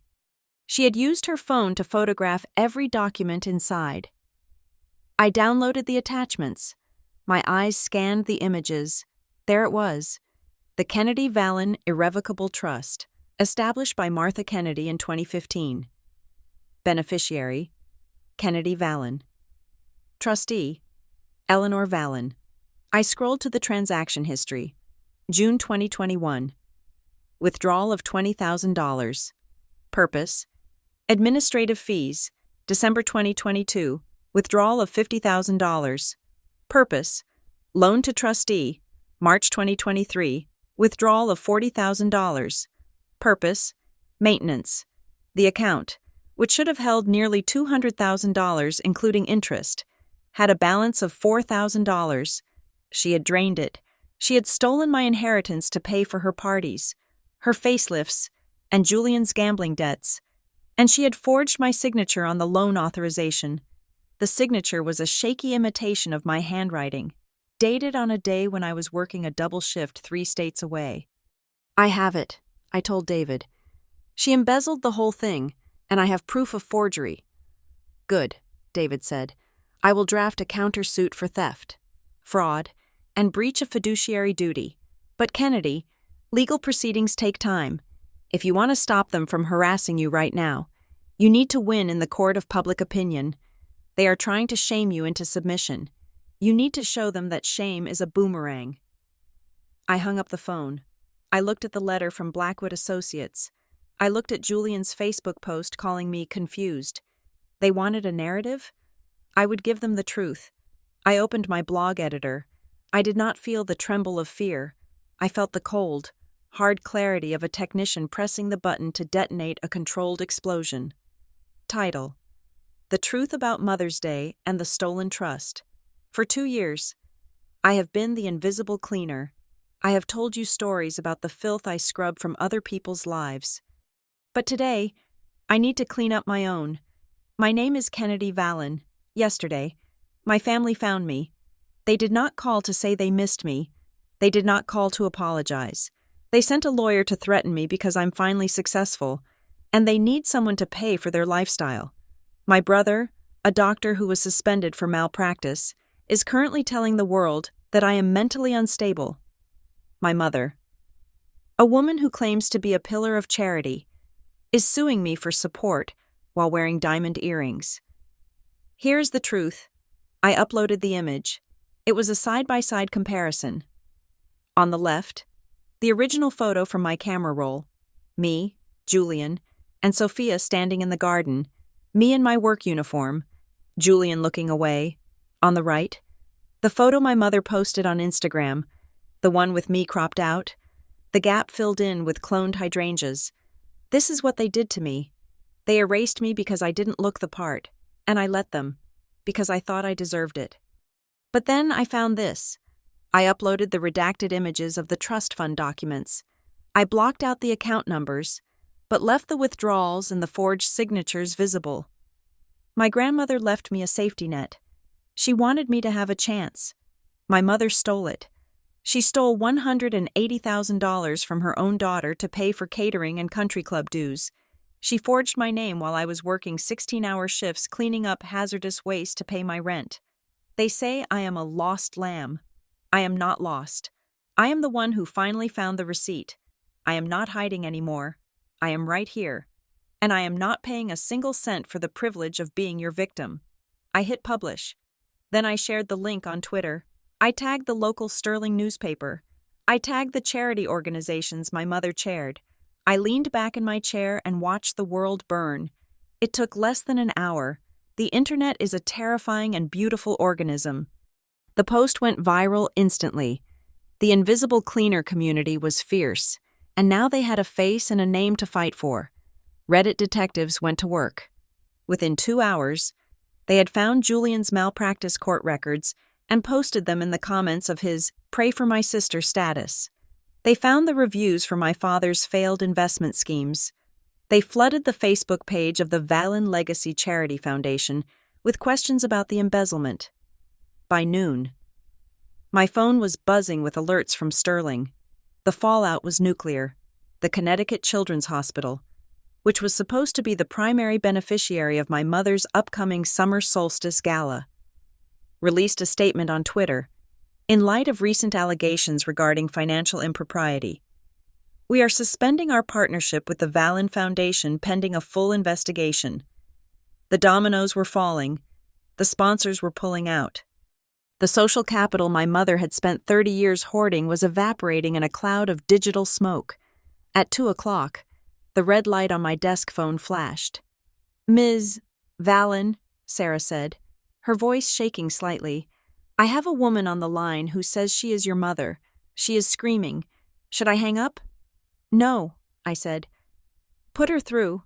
I picked up the receiver. I did not say hello. You ungrateful, spiteful little wretch. Eleanor Vallen's voice tore through the speaker. It was not the polished, modulated voice of the charity chairwoman. It was the guttural shriek of a cornered animal. How dare you? How dare you air our laundry in public? Do you have any idea what you have done? The hospital just canceled. The senator's wife just texted me to say she cannot be seen with me. You have ruined everything. I listened. I let her scream. I let the venom pour out of her until she had to pause for breath. Are you done? I asked. My voice was calm, conversational. It was the voice of a supervisor telling a subordinate that they had violated safety protocol.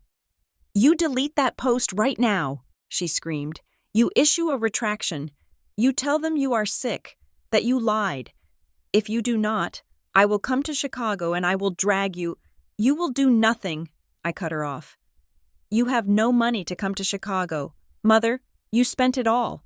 You spent my trust fund. And by the way, my lawyer filed a suit for fraud an hour ago.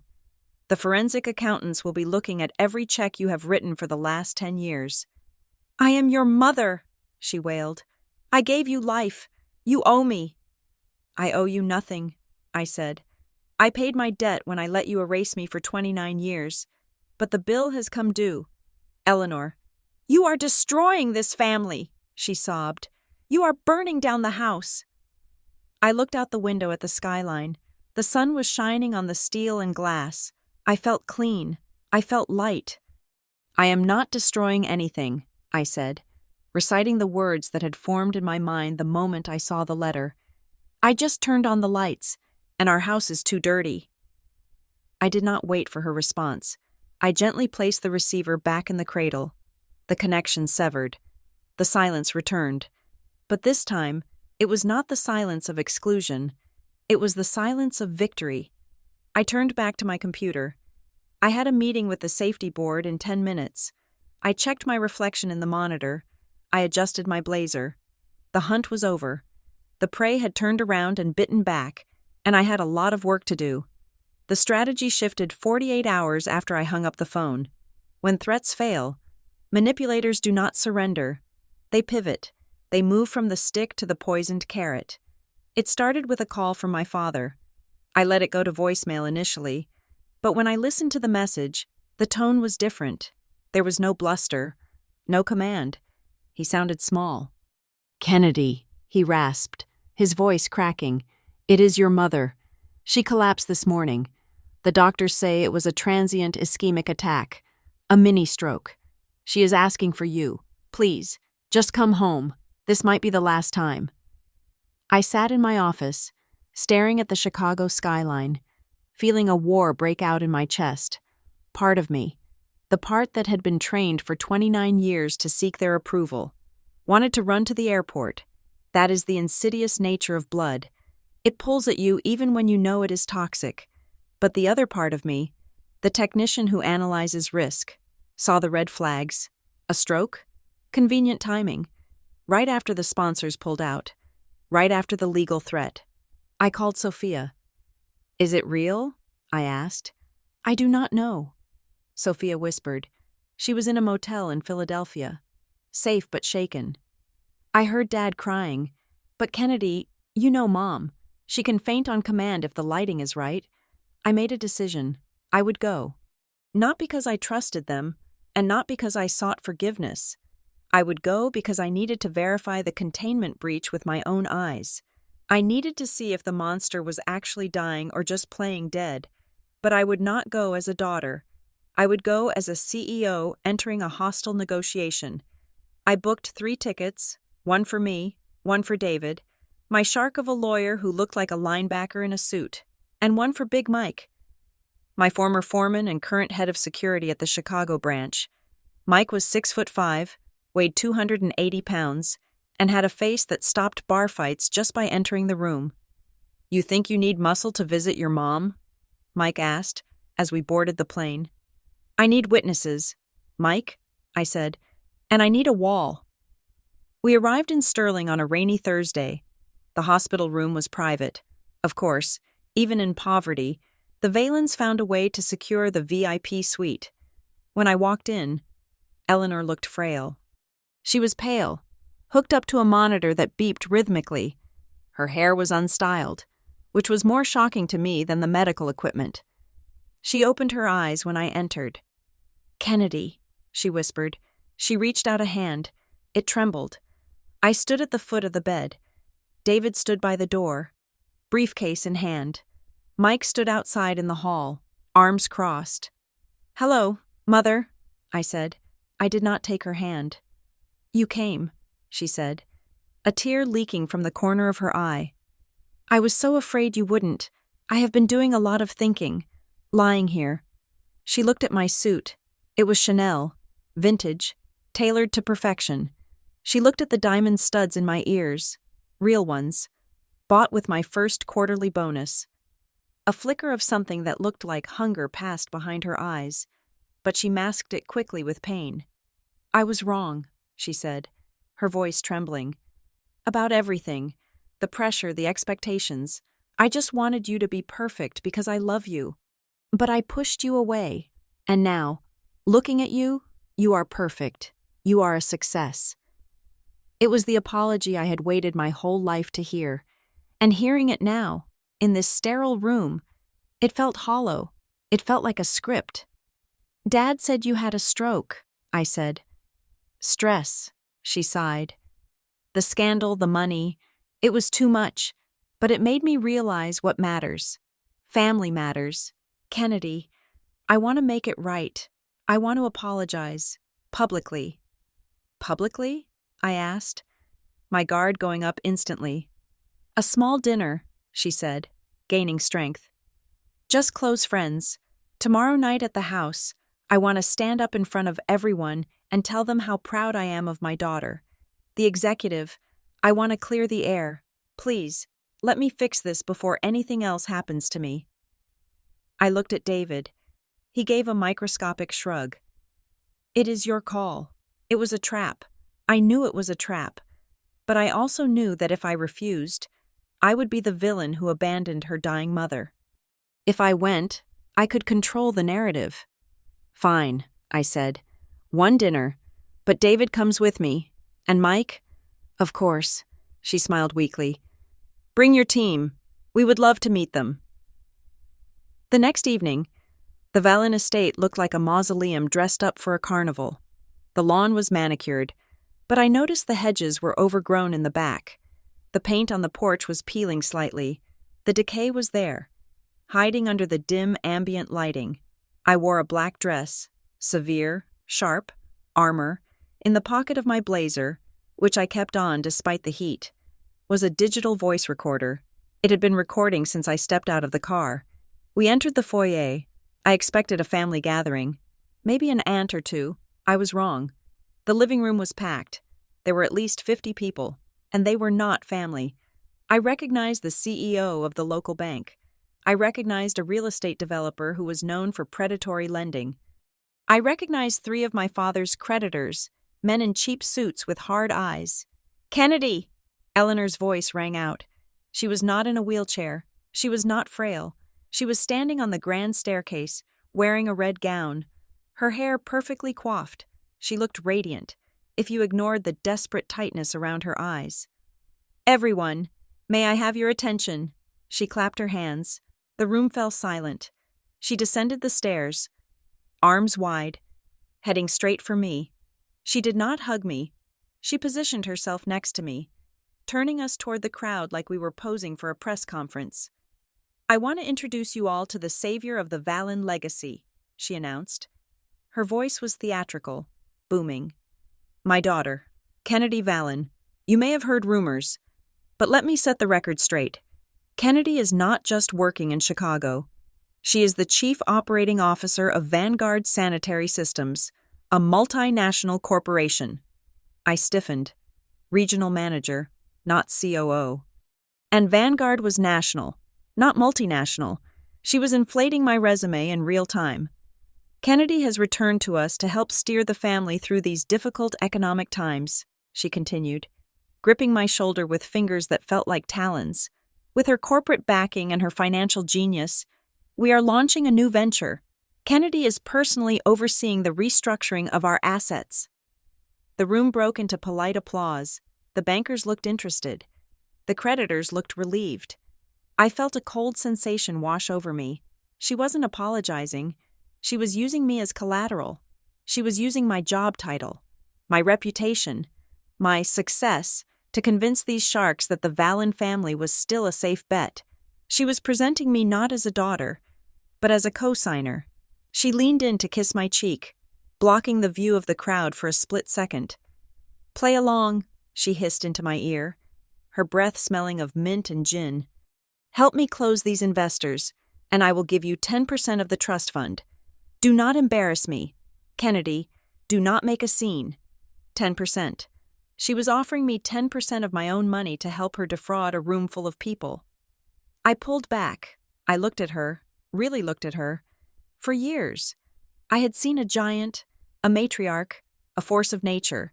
Now, I saw a desperate, small woman in a red dress, trying to plug a leaking dam with lies.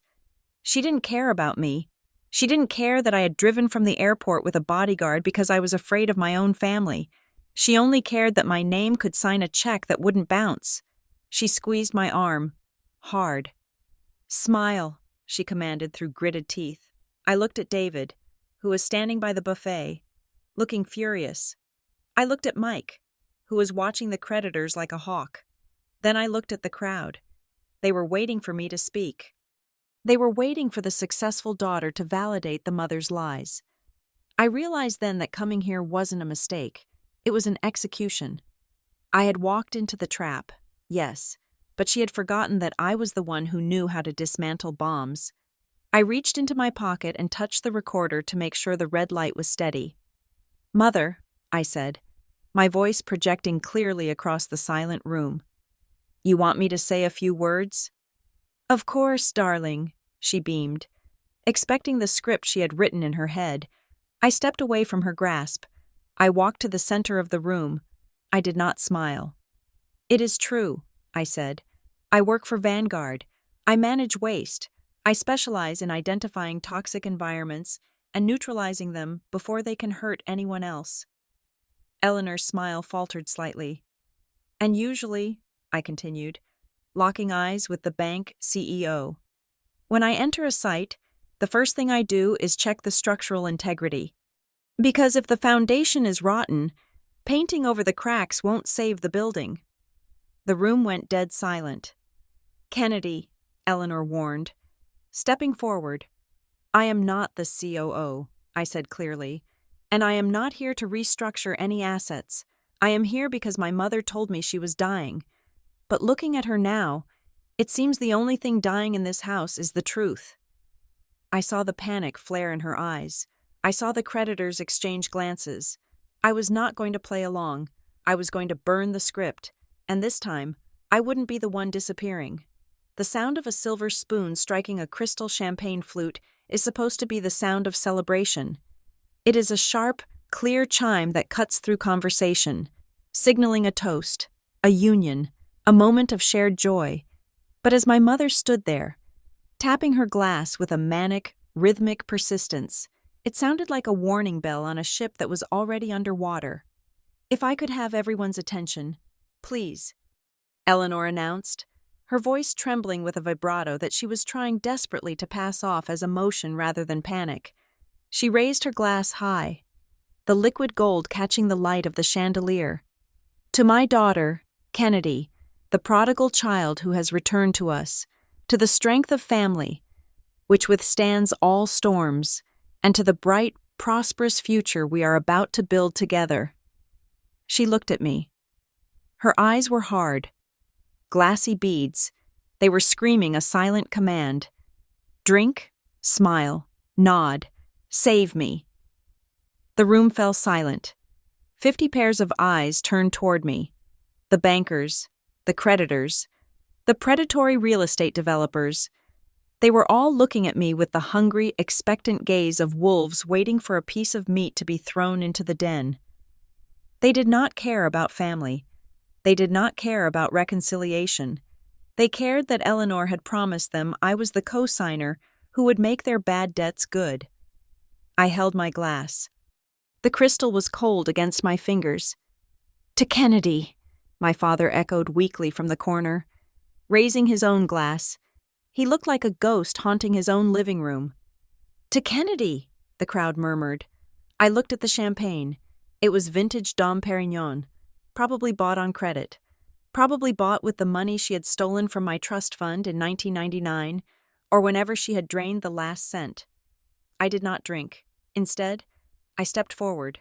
I walked past my mother, moving into the center of the room, the floorboards, polished to a high shine, felt solid beneath my heels. I set my full glass down on a passing waiter's tray with a deliberate, heavy clatter. "David," I said. My voice was not loud, but it carried. David, my lawyer, stepped out from the shadows near the grand piano. He opened his briefcase. It was a sleek black leather case, and the sound of the latches clicking open, snap, snap, was louder than the toast had been. He pulled out a thick red file folder and handed it to me. "Kennedy, darling," Eleanor hissed, her smile freezing into a rictus of terror. "This is a party. We can discuss business later." "We are discussing business right now," I said. I turned to face the room. I made eye contact with the man in the gray suit, the one I recognized as the head of the private equity firm that held the lien on the house. "Mr. Sterling, is it? And you, Mr. Henderson? I believe you are holding promissory notes signed by my mother, allegedly secured by the future assets of the Vallon family?" The men nodded, looking confused. "I am Kennedy Vallon," I announced, my voice ringing off the vaulted ceiling. "And I am here to inform you, legally and publicly, that I have absolutely no financial association with Eleanor or Richard Vallon. I am not a partner in their ventures. I am not a guarantor for their loans, and I will not be covering a single cent of the debts they have incurred." A ripple of shock went through the room. It was a physical wave, a collective gasp that sucked the oxygen out of the air. "Kennedy!" Eleanor shrieked. She lunged for my arm, but I sidestepped her. "You are drunk. She is tired. Everyone! She does not know what she is saying." "I am stone-cold sober. Mother," I said. I opened the red folder. "And I have brought receipts." I pulled out the first document. It was a blown-up copy of the trust fund withdrawal form from 5 years ago. "This," I said, holding it up for the room to see, "is a withdrawal slip from the Kennedy Vallon Irrevocable Trust, $150,000. It was signed by me, authorizing the transfer of funds to Eleanor Vallon for emergency medical expenses." I paused. The room was deadly silent. "The problem is," I continued, my voice dropping an octave, becoming the cold, hard voice of the technician I was. "On the date this document was signed, I was working a double shift at a waste treatment plant in Chicago. I have my time card right here. I was 800 miles away." I pulled out the second document, a forensic handwriting analysis. "This is a report from a certified forensic document examiner," I said.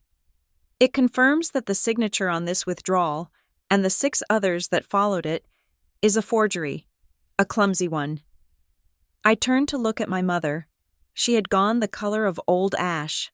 Her mouth was opening and closing, but no sound was coming out. "You brought me here under the pretense of a medical emergency," I said to her, but loud enough for the creditors to hear. "You lied about having a stroke because you ran out of money to steal. You wanted to parade me in front of these people so you could secure one last loan using my credit rating. You wanted to use me as a prop one last time. I did it for us," she screamed suddenly. The mask shattered. The poised socialite vanished, replaced by a cornered, vicious thing. "I did it to keep this roof over your head. You ungrateful little brat. I spent that money on your clothes, your school, your life. You spent it on catering." I cut her off. "You spent it on keeping up an image that died 10 years ago. You spent my grandmother's legacy on canapes and champagne so you could pretend you weren't drowning." I tossed the folder onto the buffet table. It slid across the linen tablecloth, and knocked over a vase of white roses. The vase shattered on the floor. Water and glass spread across the wood. "You were always so ashamed of me," I said, walking closer to her. "You told everyone I was a janitor. You cropped me out of photos because my uniform was dirty. You thought that because I clean up filth for a living, I was less than you." I looked around the room at the luxury, the velvet drapes, the crystal chandeliers, the people in their $5,000 suits who were currently realizing their investments were worthless. "But look around you, Mother," I said. "I spend my days processing hazardous waste. I know what rot smells like. And this house, this life you have built, it smells worse than any sewer I have ever been in." "Shut up!" The scream came from the side. It was Julian, my brother, the disgraced surgeon, the gambler, had been standing by the bar, drinking steadily since I arrived. Now, his face was twisted in a mask of rage. He hurled his glass at the wall and charged at me. "Shut your mouth!" he roared, his hands reaching for my throat. "You are ruining everything." He covered the distance in 3 strides. He was fast, but Big Mike was faster. My bodyguard did not shout. He did not panic. He simply stepped out from the wall where he had been blending into the curtains. As Julian lunged, Mike extended one massive arm. He caught Julian by the lapels of his tuxedo jacket mid-air. It was like watching a bear stop a golden retriever. Mike didn't hit him. He just held him there, suspended, Julian's feet scrambling for purchase on the polished floor. Then, with a grunt of exertion, Mike shoved him backward. Julian flew 3 feet and crashed into the dessert table. The chocolate fountain toppled over, covering the once golden boy in a thick brown sludge. "Sit down," Mike rumbled. His voice was deep, vibrating through the floorboards. "Before I put you down." Julian lay there in the ruins of the dessert table, gasping for air, covered in chocolate. It was a pathetic, slapstick end to his aggression. "Stop it! Stop it immediately!" Eleanor wailed. She looked from me to Julian, and then to the horrified faces of her guests. The realization hit her. The show was over. The curtain had been ripped down and the audience saw the wires. She did the only thing she knew how to do when reality became unbearable. She put a hand to her forehead. She gasped. A theatrical, heaving intake of breath. "My heart," she moaned, and then she collapsed. She crumpled to the floor in a heap of red silk. It was a good performance. 10 years ago, I would have screamed. I would have dialed 911. I would have dropped to my knees and held her hand. Tonight, I did not move. "Is she breathing?" I asked David, who was standing nearest to her. David glanced down, looking bored. "Her eyelids are fluttering, and she braced herself with her left hand before she hit the ground. She is fine." I looked at the guests. Mr. Henderson was already texting on his phone, likely telling his legal team to file a lien immediately.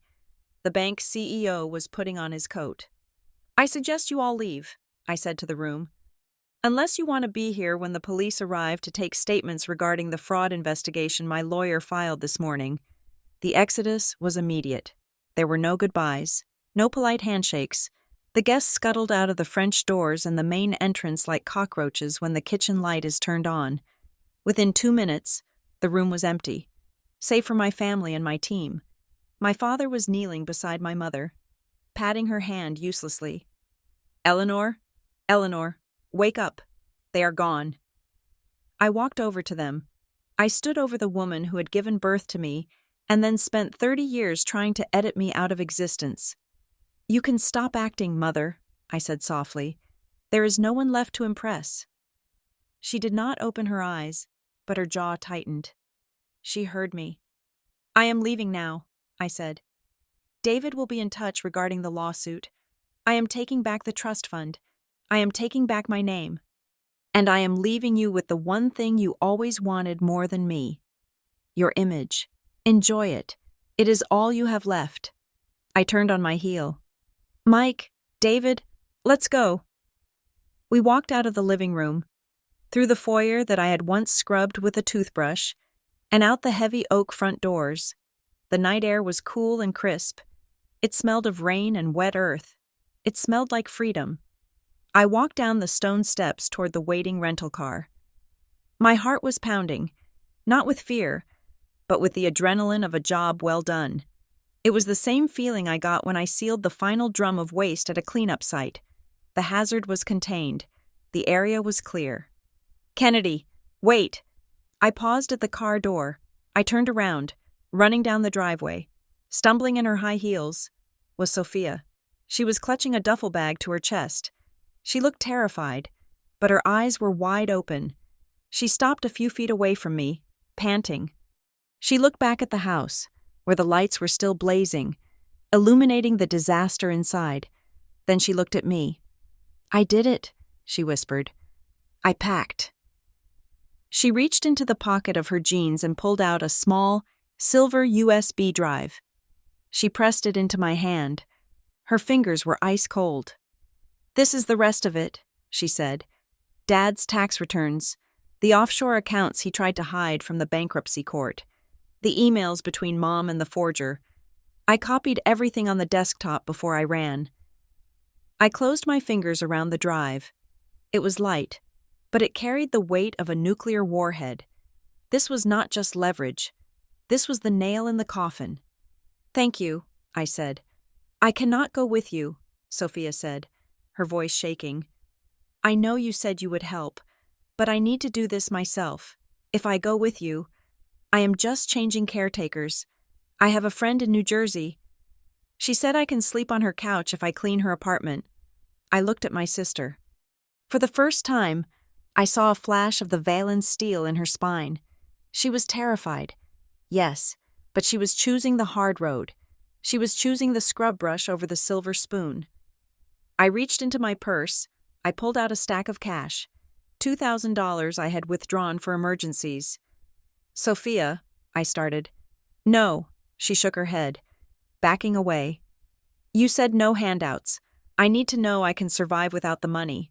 I smiled. It was a genuine smile. I was going to say, "Take this for the bus fare," but you are right. Keep the bag packed. Sophia, and when you get your first paycheck, frame it." She nodded. Tears streamed down her face, ruining her makeup, making her look like a raccoon, but she looked real. "Goodbye, Kennedy," she said. "Goodbye, Sophia," I replied. She turned and ran down the driveway, disappearing into the shadows of the long, winding road that led away from the estate. She was running toward uncertainty, toward poverty, toward a life of scrubbing floors. And I had never been prouder of her. I got into the car. Mike slid into the driver's seat. David got in the back with me. "To the airport?" Mike asked. Meeting my eyes in the rearview mirror, I looked out the window at the mansion. It stood on the hill, lit up like a beacon. Inside, my mother was probably waking up from her faint, screaming at my father. Inside, Julian was probably licking chocolate off his tuxedo and blaming the world for his failure. Inside, the rot was finally consuming the structure. I had burned the bridge. I had lit the match and watched the timbers turn to ash. There was no way back. And for the first time in 29 years, the path ahead was completely clear of debris. "Yes," I said, buckling my seatbelt. "Take me home, to Chicago." The collapse of the Valen Empire did not happen in slow motion. It happened with the terrifying velocity of a controlled demolition. Once the first charge was detonated, my refusal to co-sign the loans, the structural integrity of their lies gave way, and gravity did the rest. 48 hours after the disastrous party, the foreclosure notices were posted. Mr. Henderson and the other creditors did not waste time with polite letters. They filed liens. The sheriff's department arrived at the estate at dawn on a Monday. I saw the footage on the local news in Chicago. It was surreal to watch my childhood home, the fortress of exclusion, being taped off with yellow caution tape, the furniture, the Louis XIV chairs I wasn't allowed to sit on. The grand piano nobody played was hauled out onto the lawn for auction. Then came the professional ruin. Julian's medical license, already suspended, was permanently revoked on Wednesday. It turned out that the malpractice suit was just the tip of the iceberg. The USB drive Sophia had given me contained emails proving that Julian had been altering patient records to cover up surgical errors. I had forwarded the files to the state medical board anonymously. The investigation was swift. The headline in the Connecticut Post read, "Surgeon of Deceit. Local doctor stripped of license amidst fraud allegations. Julian, the golden boy, was now unhireable in any hospital in the country by Friday." The story of the invisible cleaner had jumped from the blogosphere to the mainstream media. The New York Times ran a piece titled, "The Curated Lie: How Social Media Destroys Families." They did not name me, but they named Eleanor. They published the side-by-side photos, the one with 3 children and the one with 4. The internet did not just cancel Eleanor Vallon, it incinerated her. The hashtag Cropgate was trending. People were dissecting her old posts, finding every instance where she had erased me, every caption where she had lied. The charity foundation she chaired dissolved overnight, the board members resigning en masse to avoid the splatter of the scandal. My parents were evicted by the end of the week, with their assets frozen by the fraud investigation and the house seized by the bank. They had nowhere to go. They moved into a 2-bedroom apartment in a complex near the highway, the kind of place with thin walls and a view of a strip mall. It was the exact kind of place Eleanor had spent her life sneering at, but a narcissist does not go quietly into the night. 2 weeks later, I was served again. This time, it was a lawsuit for defamation. Eleanor was suing me for $5 million, claiming that my blog post and my public statement at the party had caused her irreparable emotional distress and loss of reputation. It was a desperate, flailing attempt to regain control, to use the legal system to bully me one last time. I flew back to Connecticut for the hearing. I did not fly economy. I flew business class. I stayed in the best hotel in the city. I wore a tailored charcoal suit that cost more than my mother's current monthly rent. The courtroom was packed. The press was there. The curious onlookers from Sterling were there. When Eleanor walked in, a hush fell over the room. She looked diminished. She was wearing a suit that was clearly old, slightly ill-fitting, likely pulled from the back of a closet that hadn't been raided by the creditors. Her hair was dyed at home. The color was too flat, too dark, but her eyes were still burning with that same frantic, consuming rage. My father shuffled in behind her, looking like a man who had been hollowed out. I sat at the plaintiff's table with David. I did not look at them. I set my laptop bag down. I adjusted my cuffs. I was calm. I was a technician reviewing a safety violation. The judge entered. It was Judge Miller. I knew him. He had been a colleague of my father's for 20 years. They had played golf together. My mother looked smug when she saw him. Assuming that the old boys club would protect her, she was wrong.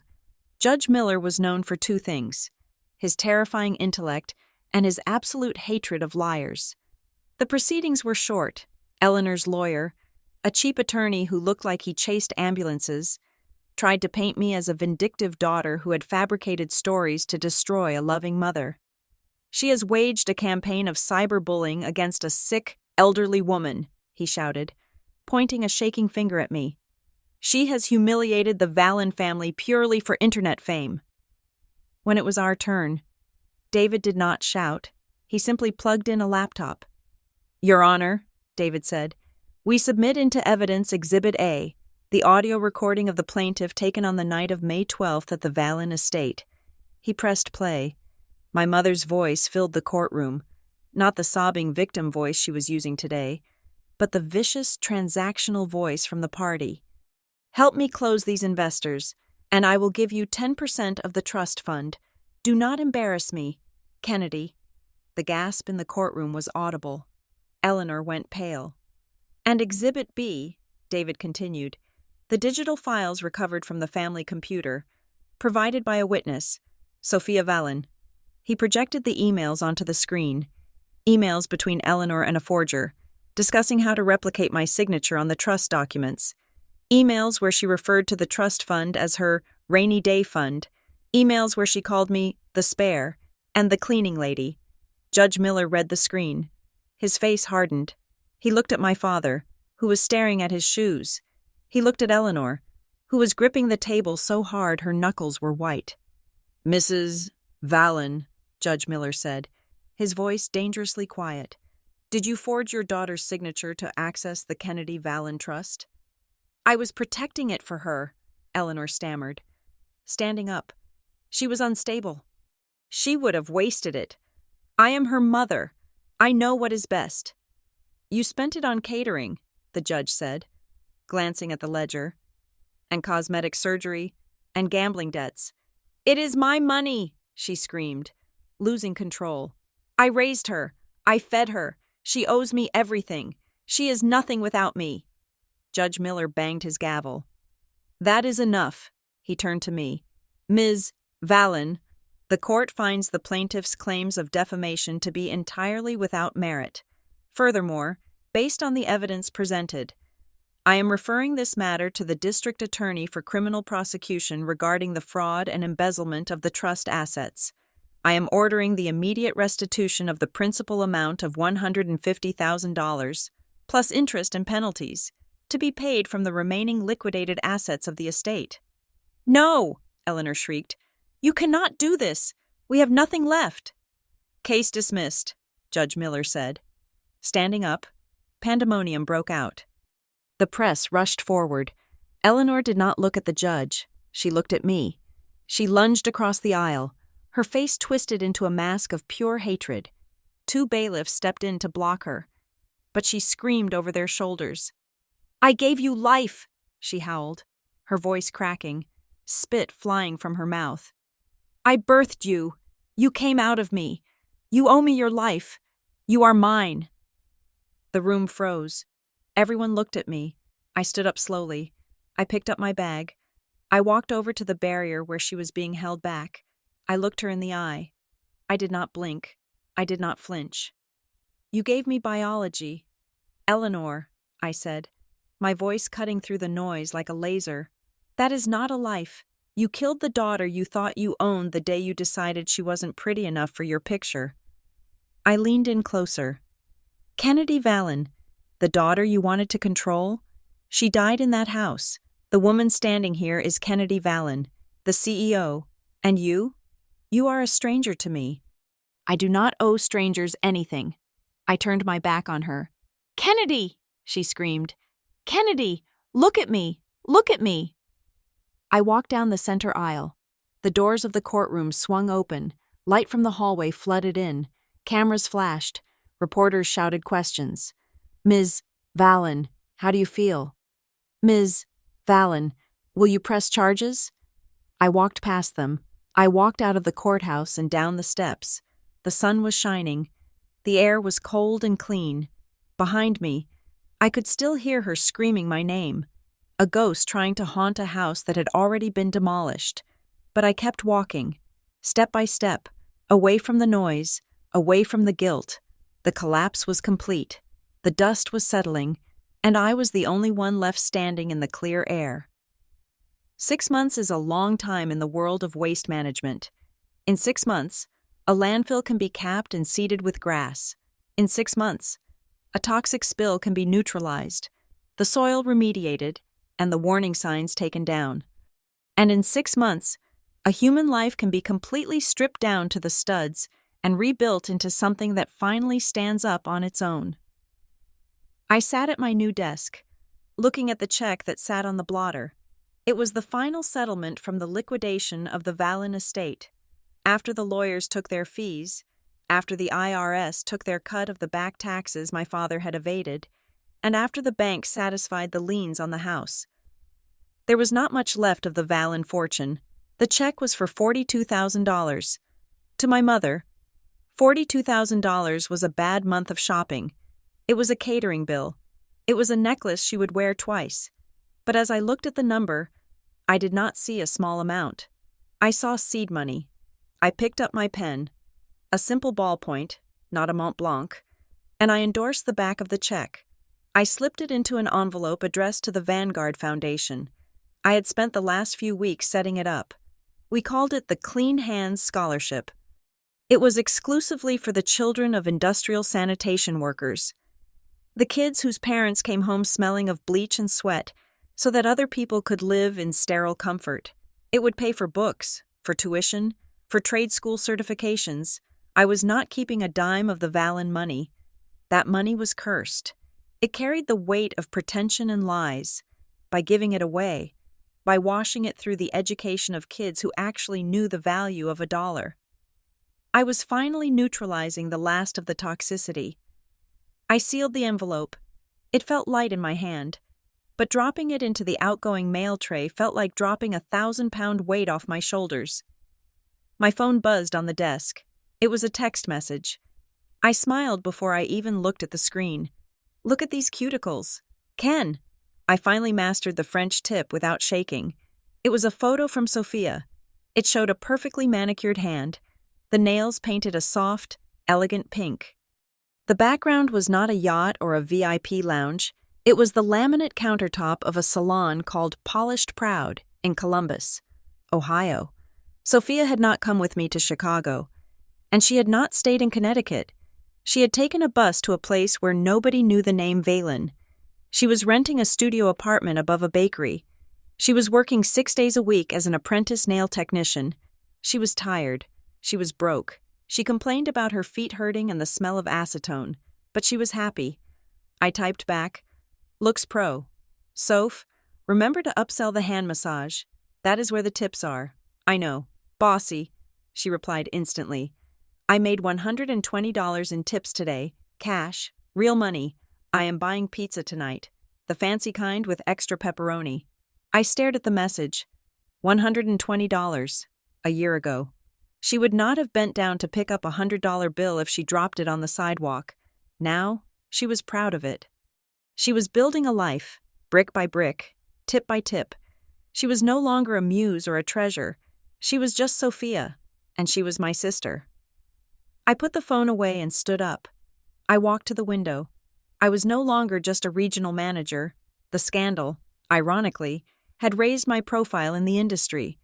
The board at Vanguard saw how I handled the crisis, the coolness under fire, the meticulous documentation, the absolute refusal to be compromised. They realized that the woman who could dismantle a fraudulent dynasty could certainly handle national logistics. I was now the National Director of Operations. My office was on the top floor of the Vanguard Tower in downtown Chicago. From here, the city looked like a circuit board, a grid of lights in motion that hummed with energy. I walked out to the private terrace. The wind was brisk, coming off Lake Michigan with a bite that reminded me I was alive. I leaned against the railing, looking down at the tiny cars moving along Wacker Drive. I thought about the house in Sterling. I heard it had been bought by a tech entrepreneur from California who planned to gut it and turn it into a smart home. He was going to tear down the walls, rip out the moldings, and install glass partitions. The mausoleum was being demolished. My phone rang in my pocket. It was not a text this time. It was a call. I pulled it out. The number was from Connecticut, but it was not a cell phone. It was a landline. The caller ID read, "Nutmeg State Assisted Living Facility." I knew who it was. After the eviction, after the seizure of assets, and after the criminal charges were filed. My father had suffered a massive coronary event. The stress had finally broken his heart. Quite literally. He passed away 3 months ago. I had paid for the cremation anonymously, but I did not attend the service. There was nothing left to say to him. That left Eleanor. She had avoided prison only because of her age and her fragile mental state. Instead, she was a ward of the state, living in a government-subsidized nursing home on the outskirts of Hartford. It was the kind of place she used to make jokes about. It was the kind of place where the linoleum was cracked and the food was served on plastic trays. The phone continued to ring. The vibration buzzed against my palm. I looked at the screen. I could picture her. She was probably sitting in the hallway near the nurse's station, clutching the receiver, hoarding her allotted phone time. She was probably calling to scream, or to beg, or to gaslight me one more time. She wanted to tell me it was all my fault that she was eating instant mashed potatoes instead of caviar. She wanted to drag me back into the mud so she wouldn't have to be alone in it. My thumb hovered over the red decline button, but then I stopped. Declining the call was an action. It was a reaction. It acknowledged that her attempt to reach me required a response, even a negative one. Blocking her was a form of engagement. It meant I was still afraid of her voice. I did not press the red button. I simply set the phone down on the railing. I watched the screen light up the twilight. I listened to the ringtone, a generic chime I had never bothered to change. I let it ring. Once, twice, 5 times, 10 times. I looked out at the city. The lights were turning on. Millions of them, each one representing a life. A home, a story. The ringing stopped. The screen went dark. Silence returned to the rooftop. It was not the heavy silence of the library in my childhood home, where you were afraid to breathe too loud. It was not the cold silence of being ignored at a dinner table. It was the silence of indifference. I realized then that I did not hate her. Hate requires energy. Hate requires you to carry the person with you, to nurture the fire in your belly. I didn't have any fire left for Eleanor Vallon. I just had nothing. She was a stranger who lived in a room 2,000 miles away. She was a ghost story I had finished reading. I picked up the phone and slipped it back into my pocket. "Goodbye, Mother," I whispered to the wind, and this time, I knew I would never say hello again. I turned and walked back inside. I grabbed my coat and my bag. I had a dinner reservation. I took the elevator down to the lobby. Waiting for me by the revolving doors was a group that looked like the setup for a bad joke. A giant man in a flannel shirt, a sharp-eyed lawyer in a suit, and a receptionist with pink streaks in her hair. Big Mike, David, and Sarah. "There she is," Mike boomed, his voice echoing off the marble walls. "The boss lady. We were about to send a search party. I was just finishing some paperwork," I lied with a smile. "Paperwork can wait," David said, checking his watch. "The reservation is for 7:30, and you know how I get when I have low blood sugar." "We are going to that steakhouse on Rush Street, right?" Sarah asked, her eyes lighting up. "The one with the truffle fries?" "The one with the truffle fries," I confirmed. "I am buying," Mike said, patting his chest. "I won the office football pool. Do not try to fight me on this. Kennedy, I would never fight a man who can bench press a Buick." I laughed. We walked out into the cool Chicago night. The air smelled of exhaust and roasted nuts and the lake. It was not a perfect smell, but it was real. We walked 4 abreast down the sidewalk. Mike told a story about his kids. Sarah complained about her landlord. David critiqued the architecture of the passing buildings. They teased me about my fancy shoes. I teased Mike about his flannel. Nobody asked me to change. Nobody asked me to stand a certain way. Nobody worried about what the people at the next table would think of us. We were just 4 people, hungry and happy, looking for a good meal. We sat in a booth at the back of the restaurant. The noise level was high. Clinking silverware, laughter, the hum of conversation. It was messy. It was chaotic. "To Kennedy!" David raised his glass of red wine. "Happy birthday!" "It is not my birthday," I said, confused. "My birthday was months ago." "We know," Sarah grinned, "but we missed the real one because of the trial. So we are celebrating your half-birthday, or your rebirthday, whatever you want to call it." "To the rebirth," Mike grunted, raising a beer. I looked at them. My family. Not the one I was born into, but the one I had built. The one that was welded together with loyalty and shared shifts and honest work. "To the rebirth," I whispered, raising my glass of water. As I drank, I felt a vibration in my pocket again. I pulled out my phone, expecting a text from Sophia. It was a notification from my cloud storage. On this day, 1 year ago, I opened the notification. The image filled the screen. It was the Mother's Day photo. The original one. The one Eleanor had taken before the edit. The one where I was standing next to Julian, wearing my work uniform, looking tired, but present. I looked at the image. I looked at the person I used to be. She looked so small. She looked so desperate to be included, standing on the edge of the frame, hoping that if she just stayed quiet enough, they wouldn't notice she ruined the aesthetic. I looked at Eleanor in the center of the photo, smiling that frozen, predatory smile. I did not feel a pang of sadness. I looked at the delete icon, the little trash can at the bottom of the screen. Usually, when you delete a photo, the phone asks you, "Are you sure you want to delete this item?" I tap the icon, "Delete photo?" "Yes," I said out loud. I tapped confirm. The photo vanished. The screen refreshed, showing the next photo in the reel. A selfie I had taken with Mike and the crew after a messy job. All of us covered in soot. Giving thumbs up to the camera. We looked dirty. We looked exhausted. We looked happy. I put the phone face down on the table. "Everything okay?" Mike asked. Pausing with a French fry halfway to his mouth, I looked around the table at the faces of the people who knew exactly who I was and loved me anyway. I took a deep breath, inhaling the scent of steak and truffle oil and friendship. "Everything is perfect," I said. They had cropped me out of the picture to preserve their idea of perfection. I had cropped them out of my life to preserve myself, and for the first time in 29 years, the picture of my life was finally whole. Thank you so much for listening to this story. I hope Kennedy's journey resonated with you as much as it did with me. It is a reminder that sometimes, the family we choose is stronger than the one we are born into. I would love to hear from you. Where are you listening from today? Are you in a bustling city like Chicago, or a quiet town? Please let me know in the comments below.